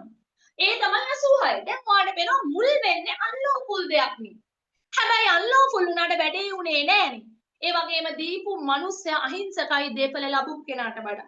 ඒ වගේම මේ වැඩේ කරන්න දීපල ළඟ තියාගත්තාම නීතිය යටපත් වෙනවා නම් ගනුදෙනුව fulfill වෙන්නේ නැහැ. complete වෙන්නේ නැහැ. එතකොට ආයෙමත් නැවත අර original කෙනා නැත්නම් දීපල දීපු කෙනා ළඟටම දීපල යනවා. ඒ කියන්නේ දරුවෝ 86 අදාළ වෙන්නේ නැහැ. 86 වගන්තිය බාරාඥාපති 4 වගන්තියේ තියෙන purpose එකකට අදාළ වෙන්නේ නැහනේ. ඒ නිසා ඒක 4 වගන්තියටදී මේක unlawful කියලා කියන්නේ 86. ඇයි 86 තියෙන දේවල් 4 වගන්තියට අදාළ වෙන්නේ නැහැ. මේ වැඩේ වෙන්නේ නැහැ. මේ වැඩේ වුණොත් නීතියට ප්‍රශ්න වෙනවා. ඒ වගේම මේ මිනිස්සු අහිංසකයි. ඒ වගේ අවස්ථාවකදී නැවත ඒ කියන ගනුදෙනුව නැවත මුල් කියන තැන ළඟටම දේපල යනවා. මොකද එක හේතුවක් ඒක හතරවෙනි වගන්තිය යටතේ unlawful කියන 1 2 3 4 5 කියන අරමුණු වලින් වැටෙනවා. මේ කියන බාරේ කවදාවත් වළංගු වෙන්නෙත් නැහැ. හැබැයි මේ කියන දේවල් හරියට වෙන්නේ නැති නිසා ඒ දේපලේ සැබෑ අයිතිකාරයට නැවත දේපල ගන්න පුළුවන්. හැබැයි මේ වගේ දේවල් වලදී ගනුදෙනුව කිසිම ආකාරයකින් එවැනි දෙයකට ගනුදෙනුවක්වත් ඇති කරන්න බෑ. සිම්ප්ලි 86 රිසල්ටින් පාඩම් කරන මෙතනින් පාඩම් කරපු ක්ලියර්. ඊළඟ එක 87. 87යි 86 වෙනස තමයි 87 ඩීල් කරන්න දරුව ලාස්ට් ඩීල් එක. ඒ කියන්නේ මේකෙදි මෙතන 86 ලාස්ට් ඩීල් කතා නැහැ. ඒ කියන්නේ සාමාන්‍ය ලාස්ට් ඩීල් එකක් නොවන ලේඛන වගින් තමයි පැවරීම වෙන්නේ. මේක වෙනස මෙතෙන්ට මුල් වෙන්නේ ලාස්ට් ඩීල් එක. අන්තිම කමිටි පත්‍රයකින් තමයි දරුව මෙතනදී දේපල පැවරීම වෙන්නේ. ඒ කියන්නේ අන්තිම කමිටි පත්‍රයේ ලියන කියන 100 කියනකො 100ට පුදුම වදයක් තියෙන්නේ තමන්ගේ මුඩු පුරාගෙන් අනේ 100 අර ඉඩම දෙන්නකො තනමල් විල පැත්තේ මම ගංජා පවන්නම් කියලා 100ට මැරෙනකම්ම වද දෙනවා. 100 ඒ නිසා ලාස්ට් එකකින් ඒ දේපල මුණු පුරාට දෙනවා. ඒ කියන්නේ 100 ජීවත් වෙලා ඉන්න කාලෙදී ඒ දේපල නීති විරෝධී කර්තව්‍යයකට පවරන්න කියලා ඒ ටෙස්ටමේන්තු දායාදලාභිය. ටෙස්ටමේන්තුව කියන ලාස්ට් එකෙන් දායාද ඒ කියන බෙනිෆිට් එකක් ඒ දේපල ලබන කෙනාට කියනවා ටෙස්ටමේන්තු දායාදලාභියා. එතකොට අන්තිම කැමැති පත්‍රයේ ලියපු මිනිස්සයා ජීවත් වෙලා ඉද්දී නීති විරෝධී දෙයකට යොදවන්න ටෙස්ටමේන්තු දායාදලාභියා එකඟ වෙලා තියෙනවා. ඒ වගේම දරුවෝ ඒ කාරණේ බැලූ බැලමටම නීති විරෝධී නම් අම්බෝ නීති විරෝධී. එතකොට ඒව ක්‍රියාවට නංවන්න දෙන්නේ ගනුදෙනුවට බලංගුතාවයක් හම්බෙන්නේ නැහැ. නැවත දේපල දීපු මිනිස්සයා මැරිලානේ. එයාගේ ලීගල් රෙප්‍රසන්ටේටිව් කෙනෙක් වෙනුවෙන් දේපල යනවා. ඒ කියන්නේ දරුවාට වෙන 86යි 87යි කියන්නේ නීති විරෝධී දේවල් වලට දේපල දෙනවා. ඒව ගනුදෙනු නීති විරෝධී නිසා ඒව ක්‍රියාවට නංවන්න නීති ඊට දෙන්නේ නැහැ. අන්න ඔය දෙකක් ඔයාලා බලාගෙන යන්න අනිවාර්යයෙන්ම ඔය කියන 98 86 87 4 1 4 2 කියන මේ සෙක්ෂන්ස් අනිවාර්යයෙන්ම එක්සෑම් එකේ unlawful trust ගැන අහුවොත් ලියන්න ඕනේ. ඊට අමතරව සීජී වීරමන්ත්‍රී විනිශ්චයකාරතුමාගේ law of contract කියන පොතේ එතුමා doctrine of aviation කියන මූලධර්මය ගැන කතා කරනවා. ඒ කියන දරුවෝ දැන් උදාහරණයක් විදිහට ඔයාලා වාහනයක් high speed යනවා. high speed යද්දී විතර එක්සෑම් එකට වෙලාව හොඳටම කිට්ටු හෙන්න හයිය යනවා. අලුත් කඩේ පැත්තේ පොලිසිය ලියනවා. ඊට පස්සේ කියන කොයිද පුතා මෙච්චර වේගෙන් යන්නේ? අනේ එක්සෑම් එකට පරක් වෙලා දඩකොලේකුත් එහෙම හම්බ වෙනවා. එතකොට දරුවා දඩකොලේකුත් හම්බ වෙලා ඉතින් දඩකොලේ පස්සේ දැන් එක්සෑම් එකට ලියලා ඉවරලා ඊට පස්සේ පෝස්ට් ඔෆිස් එකට ගිහිල්ලා දඩේ ගෙවලා පොලිසියට ගිහිල්ලා වාගේ ඩ්‍රයිවිං ලයිසන් එක ගන්න. ඊදන් ඊළඟ දවසට එක්සෑම් එකට පරක් ආයෙ ගියනවා හයි ස්පීඩ් ආයෙ අහු වෙනවා. දැන් දරුවා මොකද වෙන්නේ? ඔයා පළවෙනි ක්‍රියාව කළා දඩයක් ආපු පමණින් ක්‍රියාව ශුන්‍ය වෙලා නැහැ. ඒ කියන්නේ දෙවෙනි දවසත් high speed යනවා. නැත්නම් ඊර කපනවා. ඊර කපලා දඩේකුත් කරලා ආයෙ ඊර කපලා. නැත්නම් wrong side park කරලා දඩේකුත් කරලා ආයෙ දවසක wrong side park කරලා යනවා. ඒතකොට සමහර දරුවෝ ඔයා frustrate වෙනවා. අයියෝ එදත් මට මේක වුණානේ කියලා. ඔයා පොඩ්ඩක් පසුබට වෙන පසුතැවිලි වෙන දේවල් වුණාට ක්‍රියාව ශුන්‍ය වෙන්නේ නැහැ. දඩේ කෑවා ආයෙ ඔයා ඒ වැඩේ කරනවා. එතකොට මේ සමහර පාර්ලිමේන්තුව විසින් පනවන නීති තියෙනවා ඒ ක්‍රියාව සම්පූර්ණයෙන්ම ශුන්‍ය void වෙන්නේ නැහැ සම්පූර්ණයෙන්ම අවලංගු වෙන්නේ නැහැ එවැනි සම්පූර්ණයෙන්ම අවලංගු වීමක් සිද්ධ වෙන්නේ නැහැ එතනදි වෙන්නේ දරුවෝ සම්පූර්ණයෙන්ම අවලංගු වීමක් නැහැ ඒ කියන්නේ ඒ ක්‍රියාව අපි දෙවෙනි පාරක් කරපුවම අපව අධහැරමක් කිරීමක් නිසා ඒ කියන්නේ ඒකේ මගහැරීමක් විතරයි වෙන්නේ ඒකයි doctrine of aviation කියන්නේ මගහැරීම කියලා ඒ ක්‍රියාව අපි මගහැරීමක් වුණා මිසක් කෙලින්ම ශුන්‍ය වෙන්නේ නැහැ ඒ කියන්නේ unlawful කියන්නේ දරු unlawful. ඒ කියන්නේ ඒක ඔයාට ආයෙ කවදාවත් කරන්න බෑ. ඒ වගේ වැඩ ඔයාට කරන්න බෑ. හැබැයි යම් ක්‍රියාවක් ඔබේ අපි කතා කරන මග හැරලා තියෙනවා නම් ඔයාට දරුවෝ ඒක නැවත කරන්න තියෙන හැකියාව නැති කරලා නැහැ. මේකට හොඳම කේස් එක ඔයාට මොහිදින් එදිරිව සයිබෝ ඒ වගේ කේසස් ලියන්න බුණා මේක හොඳම කේස් එක සරෝජා නිසංසලා කේස් එක. ඒ අර ඩුබායි වල ගෘහ සේවයේ නියුක්ත කාන්තාවක් ඒ කියන්නේ දැන් සාමාන්‍ය වදන ෆොරින කෙනෙක්ට 100% ටැක්ස් එකක් අදිනවනේ ලංකාවේ දේපලක් කොයිම හෝ විදිහකට ගත්තොත්. ඒතර දැන් හිතනවා දේපල කෝටියක් නම් ටැක්ස් එකක් කෝටියක්. ඒතර කෝටි දෙකක් වැඩේට යනවනේ. අර ඒ වගේනේ තියෙන්නේ. දැන් මේකෙන් බේරෙන්න වගේ මේ මිනිස්සයා ඩුබායි වල ඉන්න සරෝජා කියන ඒ කාන්තාවගේ නමින් මෙහි ඉඩමක් ගන්නවා. පස්සේ මේ මිනිස්සයා දේපලෙ ඉල්ලද්දි සරෝජ මේක දෙන්නේ නැහැ. මම ඩුබායි වල වැඩ කරද්දි මට සල්ලි ගෙව්වේ නැහැ. ඒ වෙනුවට හිලව් වෙන්න මට ගේ අරන් දුන්නා වගේ බයිලා කතාවක් ඇයි කියනවා. කිව්වගෙන් පස්සේ දරෝ පස්සේ පේන්න ඇත්තම වෙලා තියෙන්නේ මේකයි. එයා ෆොරින කෙනෙක් අර 100% ටැක්ස් එකෙන් බේරෙන්න තමයි වැඩේ කරලා තියෙන්නේ. දරුවෝ ආට පේනවා 4 වගන්තිය ටැක්ස් නොගෙවීම බදු වලින් මගහැරීම කියන දේ අන්ලෝෆුල් එකක් නෙවෙයි. ඒ කියන්නේ අපි යමකට අදාළ ටැක්ස් එක හරියට ගෙවලා නැහැ ටැක්ස් එක මග ඇරලා අදාළ ටැක්ස් එක හරියට ගෙවලා ඒ ගනුදෙනුවට වැලිඩිටි එක දෙන්න පුළුවන් වළංගුතාවය දෙන්න පුළුවන්. හැබැයි අපි මේ කතා කරන 4-1-4-2 කියන්නේ ඒවා කෙලින්ම දරුවෝ null and void ශුන්‍යයි. එහෙම ඒවා කරන්න බෑ. කිසිම විදියකට ඒකට වැලිඩිටි එකක් දෙන්න බෑ.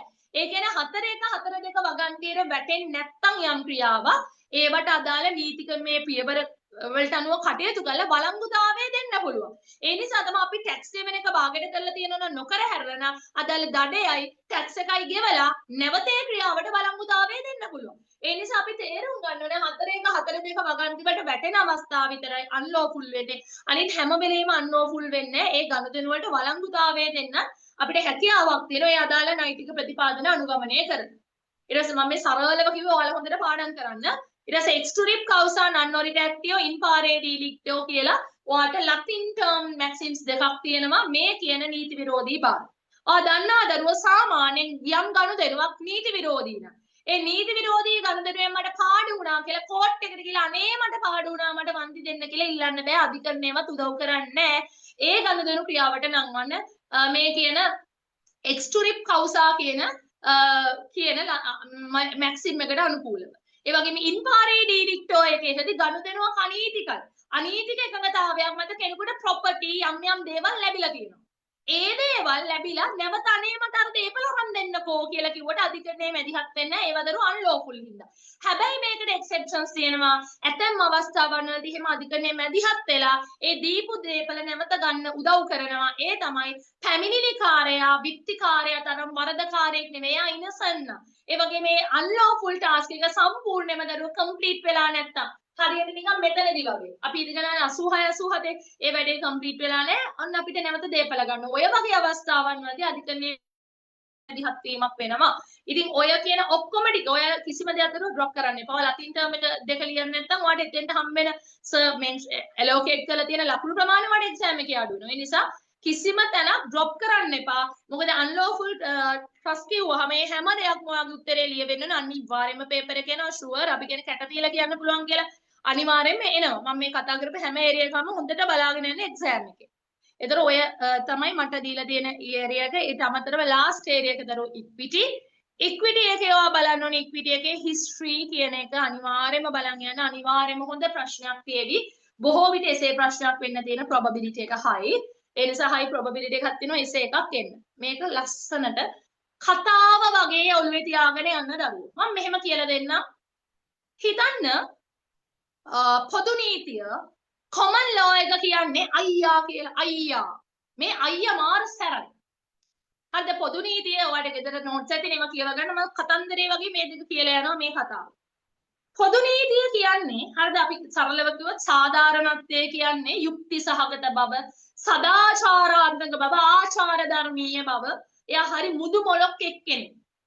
එතකොට එයා වගේ නෙවෙයි පොදු නීතිය. පොදු නීතිය කියන්නේ දරුවෝ එකල හිටපු ජජස් ලගේ ජජ්මන්ට් ලෝ එක.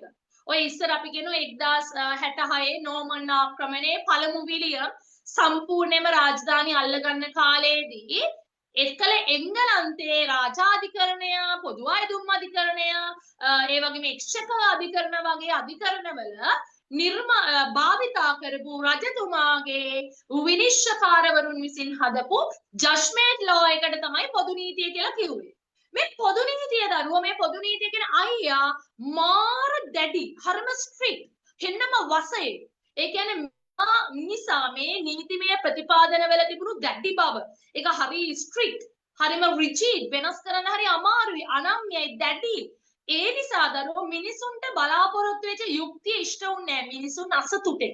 ඒකට තව හේතු තිබුණා. ඒ කාලේ ඔයාලා ෆස්ට් ඉයර් ලීගල් හිස්ටරි වල ඉගෙන ගත්තා වගේ ජුඩිෂියල් ප්‍රොසීඩර්. මේ කියන අධිකරණ පූර්ව නිදර්ශන න්‍යාය කියන පෙර අධිකරණ තීරණ එලෙසින්ම අනුගමනය කිරීම වගේ ප්‍රතිපාදන මේ කියන පොදු නීතිය කියන අයියාගේ දැඩිභාවය වර්ධනය වෙන්න හේතු වුණා. ඒ විතරක් නෙමෙයි දරුවෝ ඒ කාලේ තිබුණ ඔක්ස්ෆර්ඩ් ප්‍රතිපාදනය කියලා එකක්. ඔක්ස්ෆර්ඩ් ඩික්ෂනරිය මතකනේ. ඔක්ස්ෆර්ඩ් ප්‍රතිපාදනය කියලා එකක්.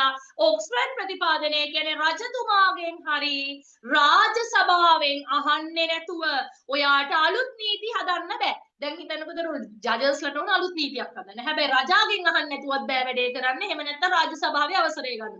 ඕක හෙට කචල්නේ වැඩේ. රජතුමාගෙන් අහන්නයි රාජ්‍ය සභාවට යන්නයි වැඩේ. හරි කචල්. ඒස ඔහේ තියෙන නීතිය නනුව වැඩ කරගෙන යනවා.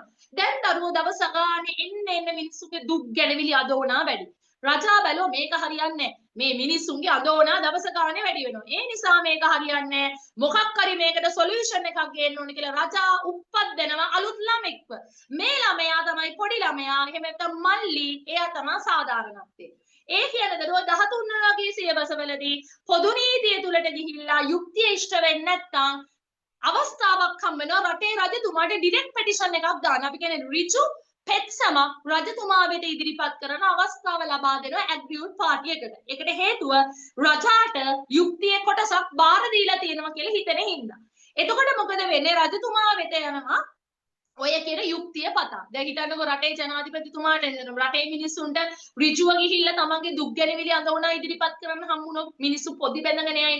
රජාට ඉතින් ඕක විතරක් නෙමෙයි කොච්චර වැඩ තියෙනවද? රජතුමා වෙතේ දරුවෝ එන්න දුන්නම බුදු අම්මෝ මිනිස්සු ගොඩ ගැහිලා එනවා. දැන් රජාට ඕක විතරක් කරන්න බැරිද? රජා මිනිස්සෙක්පත් කරනවා. අපි යට කියන චාන්සල්වරයා කියලා.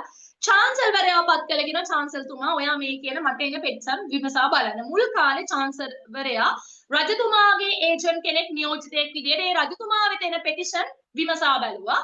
පස්සේ මේ චාන්සල්වරයාට තනියම වැඩේ කරන්න බෑ. ඊට පස්සේ එයා එයාගේම නිලධාරී මණ්ඩලයක් එක්ක එයා වැඩ කරා. ඒක නිකන් හරියට අධිකරණයක් වගේ. ඒ නිසා අපි මේකට කිව්වා චාන්සලීවරයා මුල් කරගත්ත චාන්සලී අධිකරණය. මේ චාන්සලී අධිකරණයට දරුව ආකාර දෙකක පෙටිෂන් එනවා. එක පොදු නීතියේ තියෙන දෝෂ සහගතභාවය නිසා චාන්සලී අධිකරණයට ආපු පෙත්සම්. අනිත් එක පොදු නීතියේ තියෙන ප්‍රමාණවත් විධිවිධාන තියෙනවා. හැබැයි පවතින සමාජ ආර්ථික තත්ත්වයට අනුව ඒගොල්ලන්ට sufficient remedies හම්බෙන්නේ නැහැ. ඒ නිසා එන පෙත්සම් කියලා මේ පෙත්සම් ආකාර දෙකයි.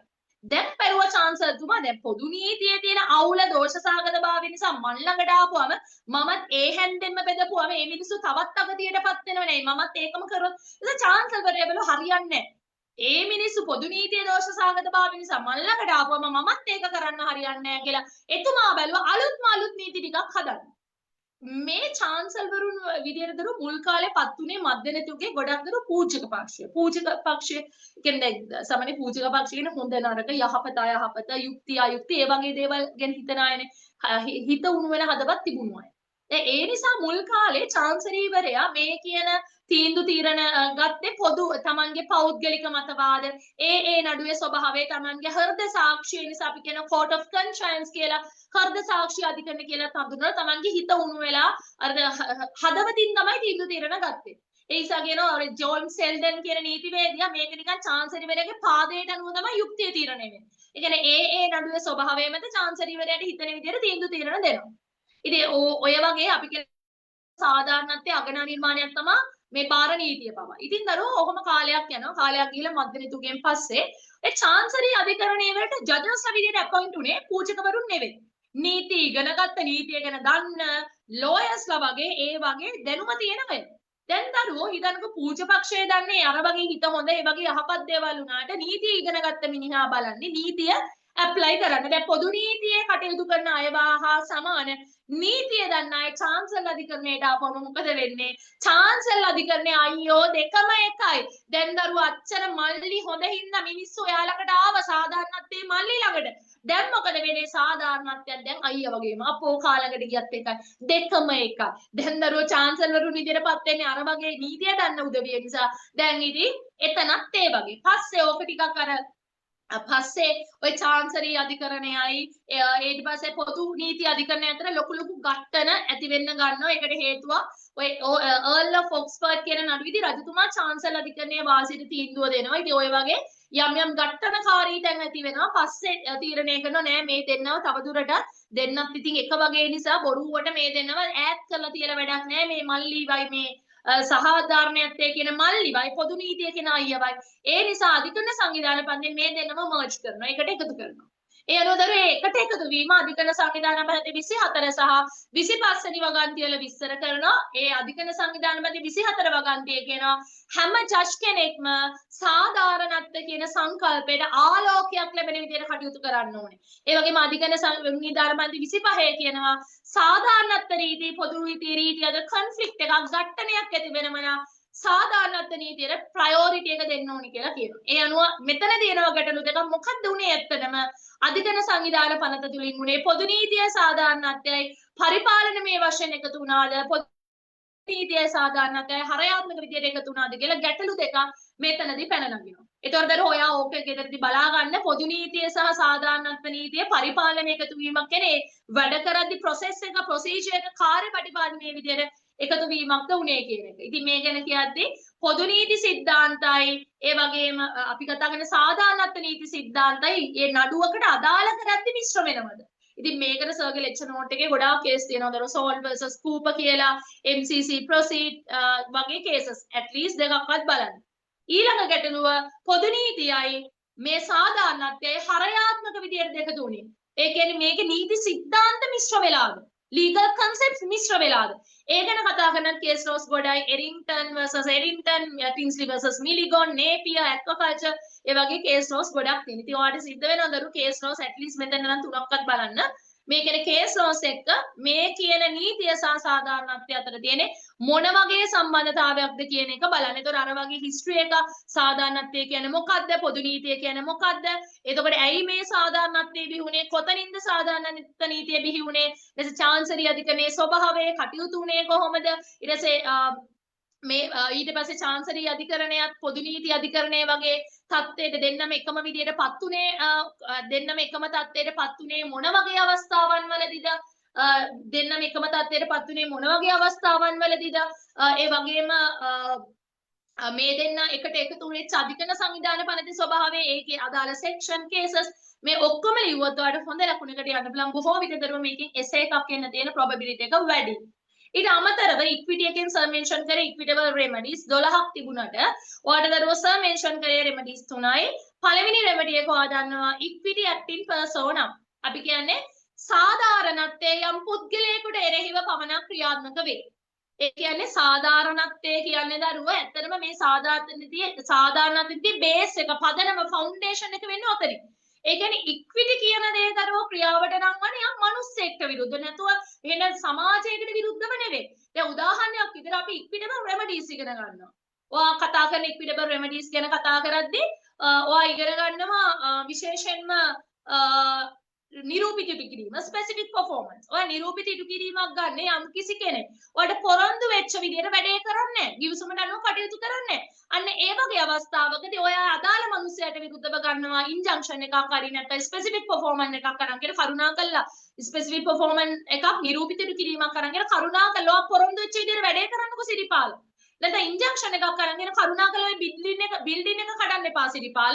නැත්නම් ඕක කඩලා ඉවත් කරන්න. ඒ වගේ දු අපි මිනිස්සෙක්ට විරුද්ධව තමයි මේ යම් ලීගල් ඇක්ෂන් එකක් ගන්න ඉක්විටි එකේ. ඔයානේ මේකේ කේස් එකක් තියෙනවා AG versus Reed කියලා කේස් එකක්. අර Reed කියන කෙනා හොංකොං වල පබ්ලික් ප්‍රොසිකියුටර් කෙනෙක් විදිහට වැඩ කරනවා. මහජන අභිචෝදක කෙනෙක්. එහෙම ඉද්දි අයථාවේ තියෙන මුදල් උපයලා එයා නිව්සීලන්ත වල තමන්ගේ වයිෆ් ගෙනමින් ලෑන්ඩ් එකක් ගන්නවා. හොංකොං අධිකරණය ඒ නිව්සීලන්ත වල ඒ තියෙන ලෑන්ඩ් එකට විරුද්ධව රීඩ් කටයුතු කරන එක වළක්වන්න ගන්නව ඉන්ජන්ක්ෂන් එකක්. එතකොට ආපු ගැටලුව තමයි හොංකොං අධිකරණයට පුළුවන් ද වෙන රටක ජුරිස්ඩික්ෂන් එකකට විරුද්ධව මේ විදියට ඉන්ජන්ක්ෂන් ගන්න. අධිකරණය කියනවා නෑ මේක ඇවිල්ලා නිව්සීලන්ත කෝට් කියන නිව්සීලන්ත ජුරිස්ඩික්ෂන් රටට විරුද්ධව නෙමෙයි රීඩ් කියන මිනිස්සයාට විරුද්ධව ගත්ත එක. ඒ නිසා ඔයාලට දරුවෝ මේක විශේෂයෙන්ම මේ ඔය එකත් ඔයාලට කතා කරන්න පුළුවන්. ඊට පස්සේ ඔක සර් මෙන්ෂන් කරපු එකක්. ඒ වගේම දරුවාට තවත් සර් මෙන්ෂන් කරපු එකක් තමයි where the equity is equal the law will prevail කියන එක. ඒ කියන්නේ දරුවෝ සාධාරණත්වයේ සමානයි. ඒ කියන්නේ හිතන්නකෝ නඩුවට එනවා පැමිණිලිකාරය විත්තිකාරය. දෙන්නම දරුවෝ ඉක්විටි law එකේ ඉන්නේ same position. ඒ කියන්නේ දරුවෝ දෙන්නම එකම මට්ටමේ ඉන්නවනම් අධිකරණයට බෑනේ එක්කෙනෙක්ට ප්‍රයොරිටි එක දෙන්න දෙන්නම සාධාරණත්වයේ දෙන්නගේම rights equal. එතකොට දරුවෝ අධිකරණයේ බලනවා වැඩිපුරම ලීගල් රයිට් එක තියෙන කාටද? වැඩිපුරම ලීගල් රයිට් එක තියෙන කෙනාගේ රයිට්ස් තමයි පවර්ෆුල් වෙන. කියන්නේ දෙන්නම ඉන්නේ same position same level නම් එතකොට දෙන්නටම දරුවෝ එකම හැන්දෙන් බෙදන්න බෑනේ. එක්කෙනෙක්ටනේ දැන් තීන්දුවක් දෙන්න වෙන්නේ. එතකොට අධිකරණය වෙනවා ලීගල් රයිට් එක මේ දෙන්නගෙන් වැඩිපුර තියෙන කාටද? අන්න එයාට ප්‍රයොරිටි එක දෙන්න. කියන්නේ ඉක්විටි එකේදී දෙන්නම සේම් පොසිෂන් එක තියෙනවා නම් එතකොට ලෝ එක අදාළ කරගෙන නීතිමය අයිතිය වැඩිපුර තියෙන කෙනාට තමයි එතනදී ඒ අයිතිය ඒ බලය හම්බෙන්නේ. ඒ වගේම අවසාන එක ඒ තමයි අපි කතා කරන්නේ equity will not suffer a wrong to be without a remedy.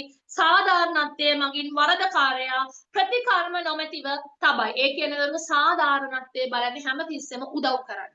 සාධාරණත්වයේ බලන්නේ උදව් කරන්න. සාධාරණත්වයේ තුලින් දරුවෝ කවුරු හරි කෙනෙක් හිතන්න මොන හරි නීතියේ තියෙන loop holes නැත්නම් මොන හරි හිඩැස්තැන් නැත්නම් ටෙක්නිකල් එරර්ස් නිසා කෙනෙකුට දැඩිව අගතියටපත් වෙනවා. කෙනෙක්ව දැඩිව සෆර් වෙනවා. එවැනි අවස්ථාවක අධිකරණයේ ඒ වගේ මිනිස්සෙක් එහෙම පාඩු වෙන්න අලාභ වෙන්න ඉඩ දෙන්නේ නැහැ. නීතිය මැදිහත් වෙලා ඒ වගේ කෙනෙක්ට කොහොම හරි රෙමඩි එකක් ලබා දෙන්න උත්සාහ කරනවා. ඒතර මම මේ සරලව බේසික් අයිඩියා එක කිව්වා. දැන් මෙතන 12ක් තිබුණාද? දරුවාට 12ම බලන්න දෙයක් නැහැ. ඔයාලට බලන්න තියෙන මෙතන ඉක්විටබල් රෙමඩිස් 3යි. මේ 3 හොඳට එක්සෑම් එකේ බලාගෙන සර් කිව්විති අනිත් ඒවා ඔයාලා රීඩ් කරගෙන යන්න සර් හයිලයිට් කරේ ওই 3. සර් හයිලයිට් කරේ ওই 3. එතකොට අපේ දරුවෝ දැන් මම ඔයාලත් එක්ක කතා කරන ඒරියාස් 3. මේ ඒරියාස් තුනෙන් ප්‍රශ්න අනිවාර්යයෙන්ම තියෙනවාමයි. ඒ ටික හොඳට බලන්න. ඊට අමතරව මම ඔයාලට මුලින්ම මෙන්ෂන් කරා සෙක්ෂන් 2 එකෙන් ක්වෙස්චන් එකක් තියෙවි. ෆිඩේ කමිෂන් එකෙන් ක්වෙස්චන් එකක් තියෙවි. කතා කරපු දේවල් එක්ක බලද්දී ඊට අමතරව අනිවාර්යයෙන්ම කන්ස්ට්‍රක්ටිව් ට්‍රස්ට් එකේ 83 84 බලාගෙන යන්න. මොකද මේ දෙකෙන් එකක් පේපර් එකේ තියෙනවා. සමහරවිට මේ දෙකම ඕන එකම ප්‍රශ්නේ අයන්න කඩලා එන්නත් පුළුවන්. ඒ වගේම චැරිටබල් ට්‍රස්ට් ගත්තාම චැරිටබල් ට්‍රස්ට් වගේම 101 102 වගන්ති බලන්න ඒකෙන් ගොඩක් එසේසුත් දාලා තියෙන ගොඩාක් ප්‍රොබ්ලම් ක්වෙස්චන්ස් ඔය හින්දු ටෙම්පල් මුල් කරලා අහලා තියෙනවා. ඊට අමතරව දරුවෝ ලාස්ට් ඒරියා එක ඔය liabilities and responsibilities කියන දේවල් බලන්න ට්‍රස්ටි කෙනෙක්ගේ බාරකරුවාගේ යුතුකම් වගකීම් කියන කොටස බලන්න ඔය ටික බලන් ගියොත් ඔයාලට එක්සෑම් එක හොඳට පාස් වෙන්න පුළුවන්. ඉතින් ඒ නිසා ඉතින් සර් කියපු ඒරියාස් මේ දේවල් එක හොඳට ට්‍රස්ට් එකට ප්‍රිපෙයාර් වෙන්න. ඉතින් මම හිතනවා අද උදව්වක් වේවි මේ සෙෂන් එකත් ඔයාගේ එක්සෑම් එක හොඳට පාස් වෙන්න. ඉතින් දරුවෝ ඔයාලට ක්වෙස්චන්ස් මොන හරි තියෙනවද අහන්න දැනගන්න? මොන හරි දෙයක්? ඔයාලට මීටත් අමතරව මොන හරි දෙයක් දැනගන්න අහන්න තියෙනවා නම් දැන් අහන්න බැරි සමහරට ඔයාලගේ මගේ contact number එක ඇති නැත්නම් අපේ pro studies වලින් හරි ඉල්ල ගන්න panel එකකින් number එකේ හැම දෙයක් තිබුණොත් දරුවෝ personally කතා කරලා හරි අහගන්න තේරෙන්නේ නැති දේවල් මොනවා හරි හොඳට perform කරන්න හොඳට pass වෙන්න ඕනේ එච්චරයි හොඳට target ගන්න උපරිම ලකුණක් අරන් මම pass වෙනවා සමහර ජූරිස් එකේ ඩීලිට් එකේ යම් අඩුපාඩු නනතර ඒ අඩුපාඩු නැති වෙන්න හොත්තට පාඩම් කරන්න ඉතින් මේ එක්සෑම් එක ඔයාලගේ එක්සෑම් එක පාස් වුණොත් මේකේ රිවෝඩ් එකක් ඔයාලටමයි ඒකේ සතුටක් හම් වෙන්නේ ඔයාලටමයි ඉතින් දරුවෝ මම හදවතින්ම සුබ පතනවා ඔයාගේ එක්සෑම් එක හොඳින් කරන්න ඔයාලට ශක්තිය ධෛර්යය ලැබෙන්න සුපිරියර කරන්න ප්‍රශ්න හයම පොඩ්ඩක්වත් පැනික් වෙන්නේ නැතුව ඔයාලා විශ්වාස කරන් පාඩම් කරපුවා විශ්වාස කරලා හොඳට එක්සෑම් කරන්න කියලා හදවතින්ම දරුවෝ ඔයාලට විශ් කරනවා ජයෙන් ජයම ලැබෙන්න ඕන අපේ දරුවන්ට සහ ප්‍රෝ ස්ටඩීස් පැනල් එක ගොඩක් ස්තුතියි සෙෂන් එක arrange කරාට අද දවසේ ඔයාලා හැමෝටම දරුවෝ එහෙනම් බුදු සරණයි wish all the best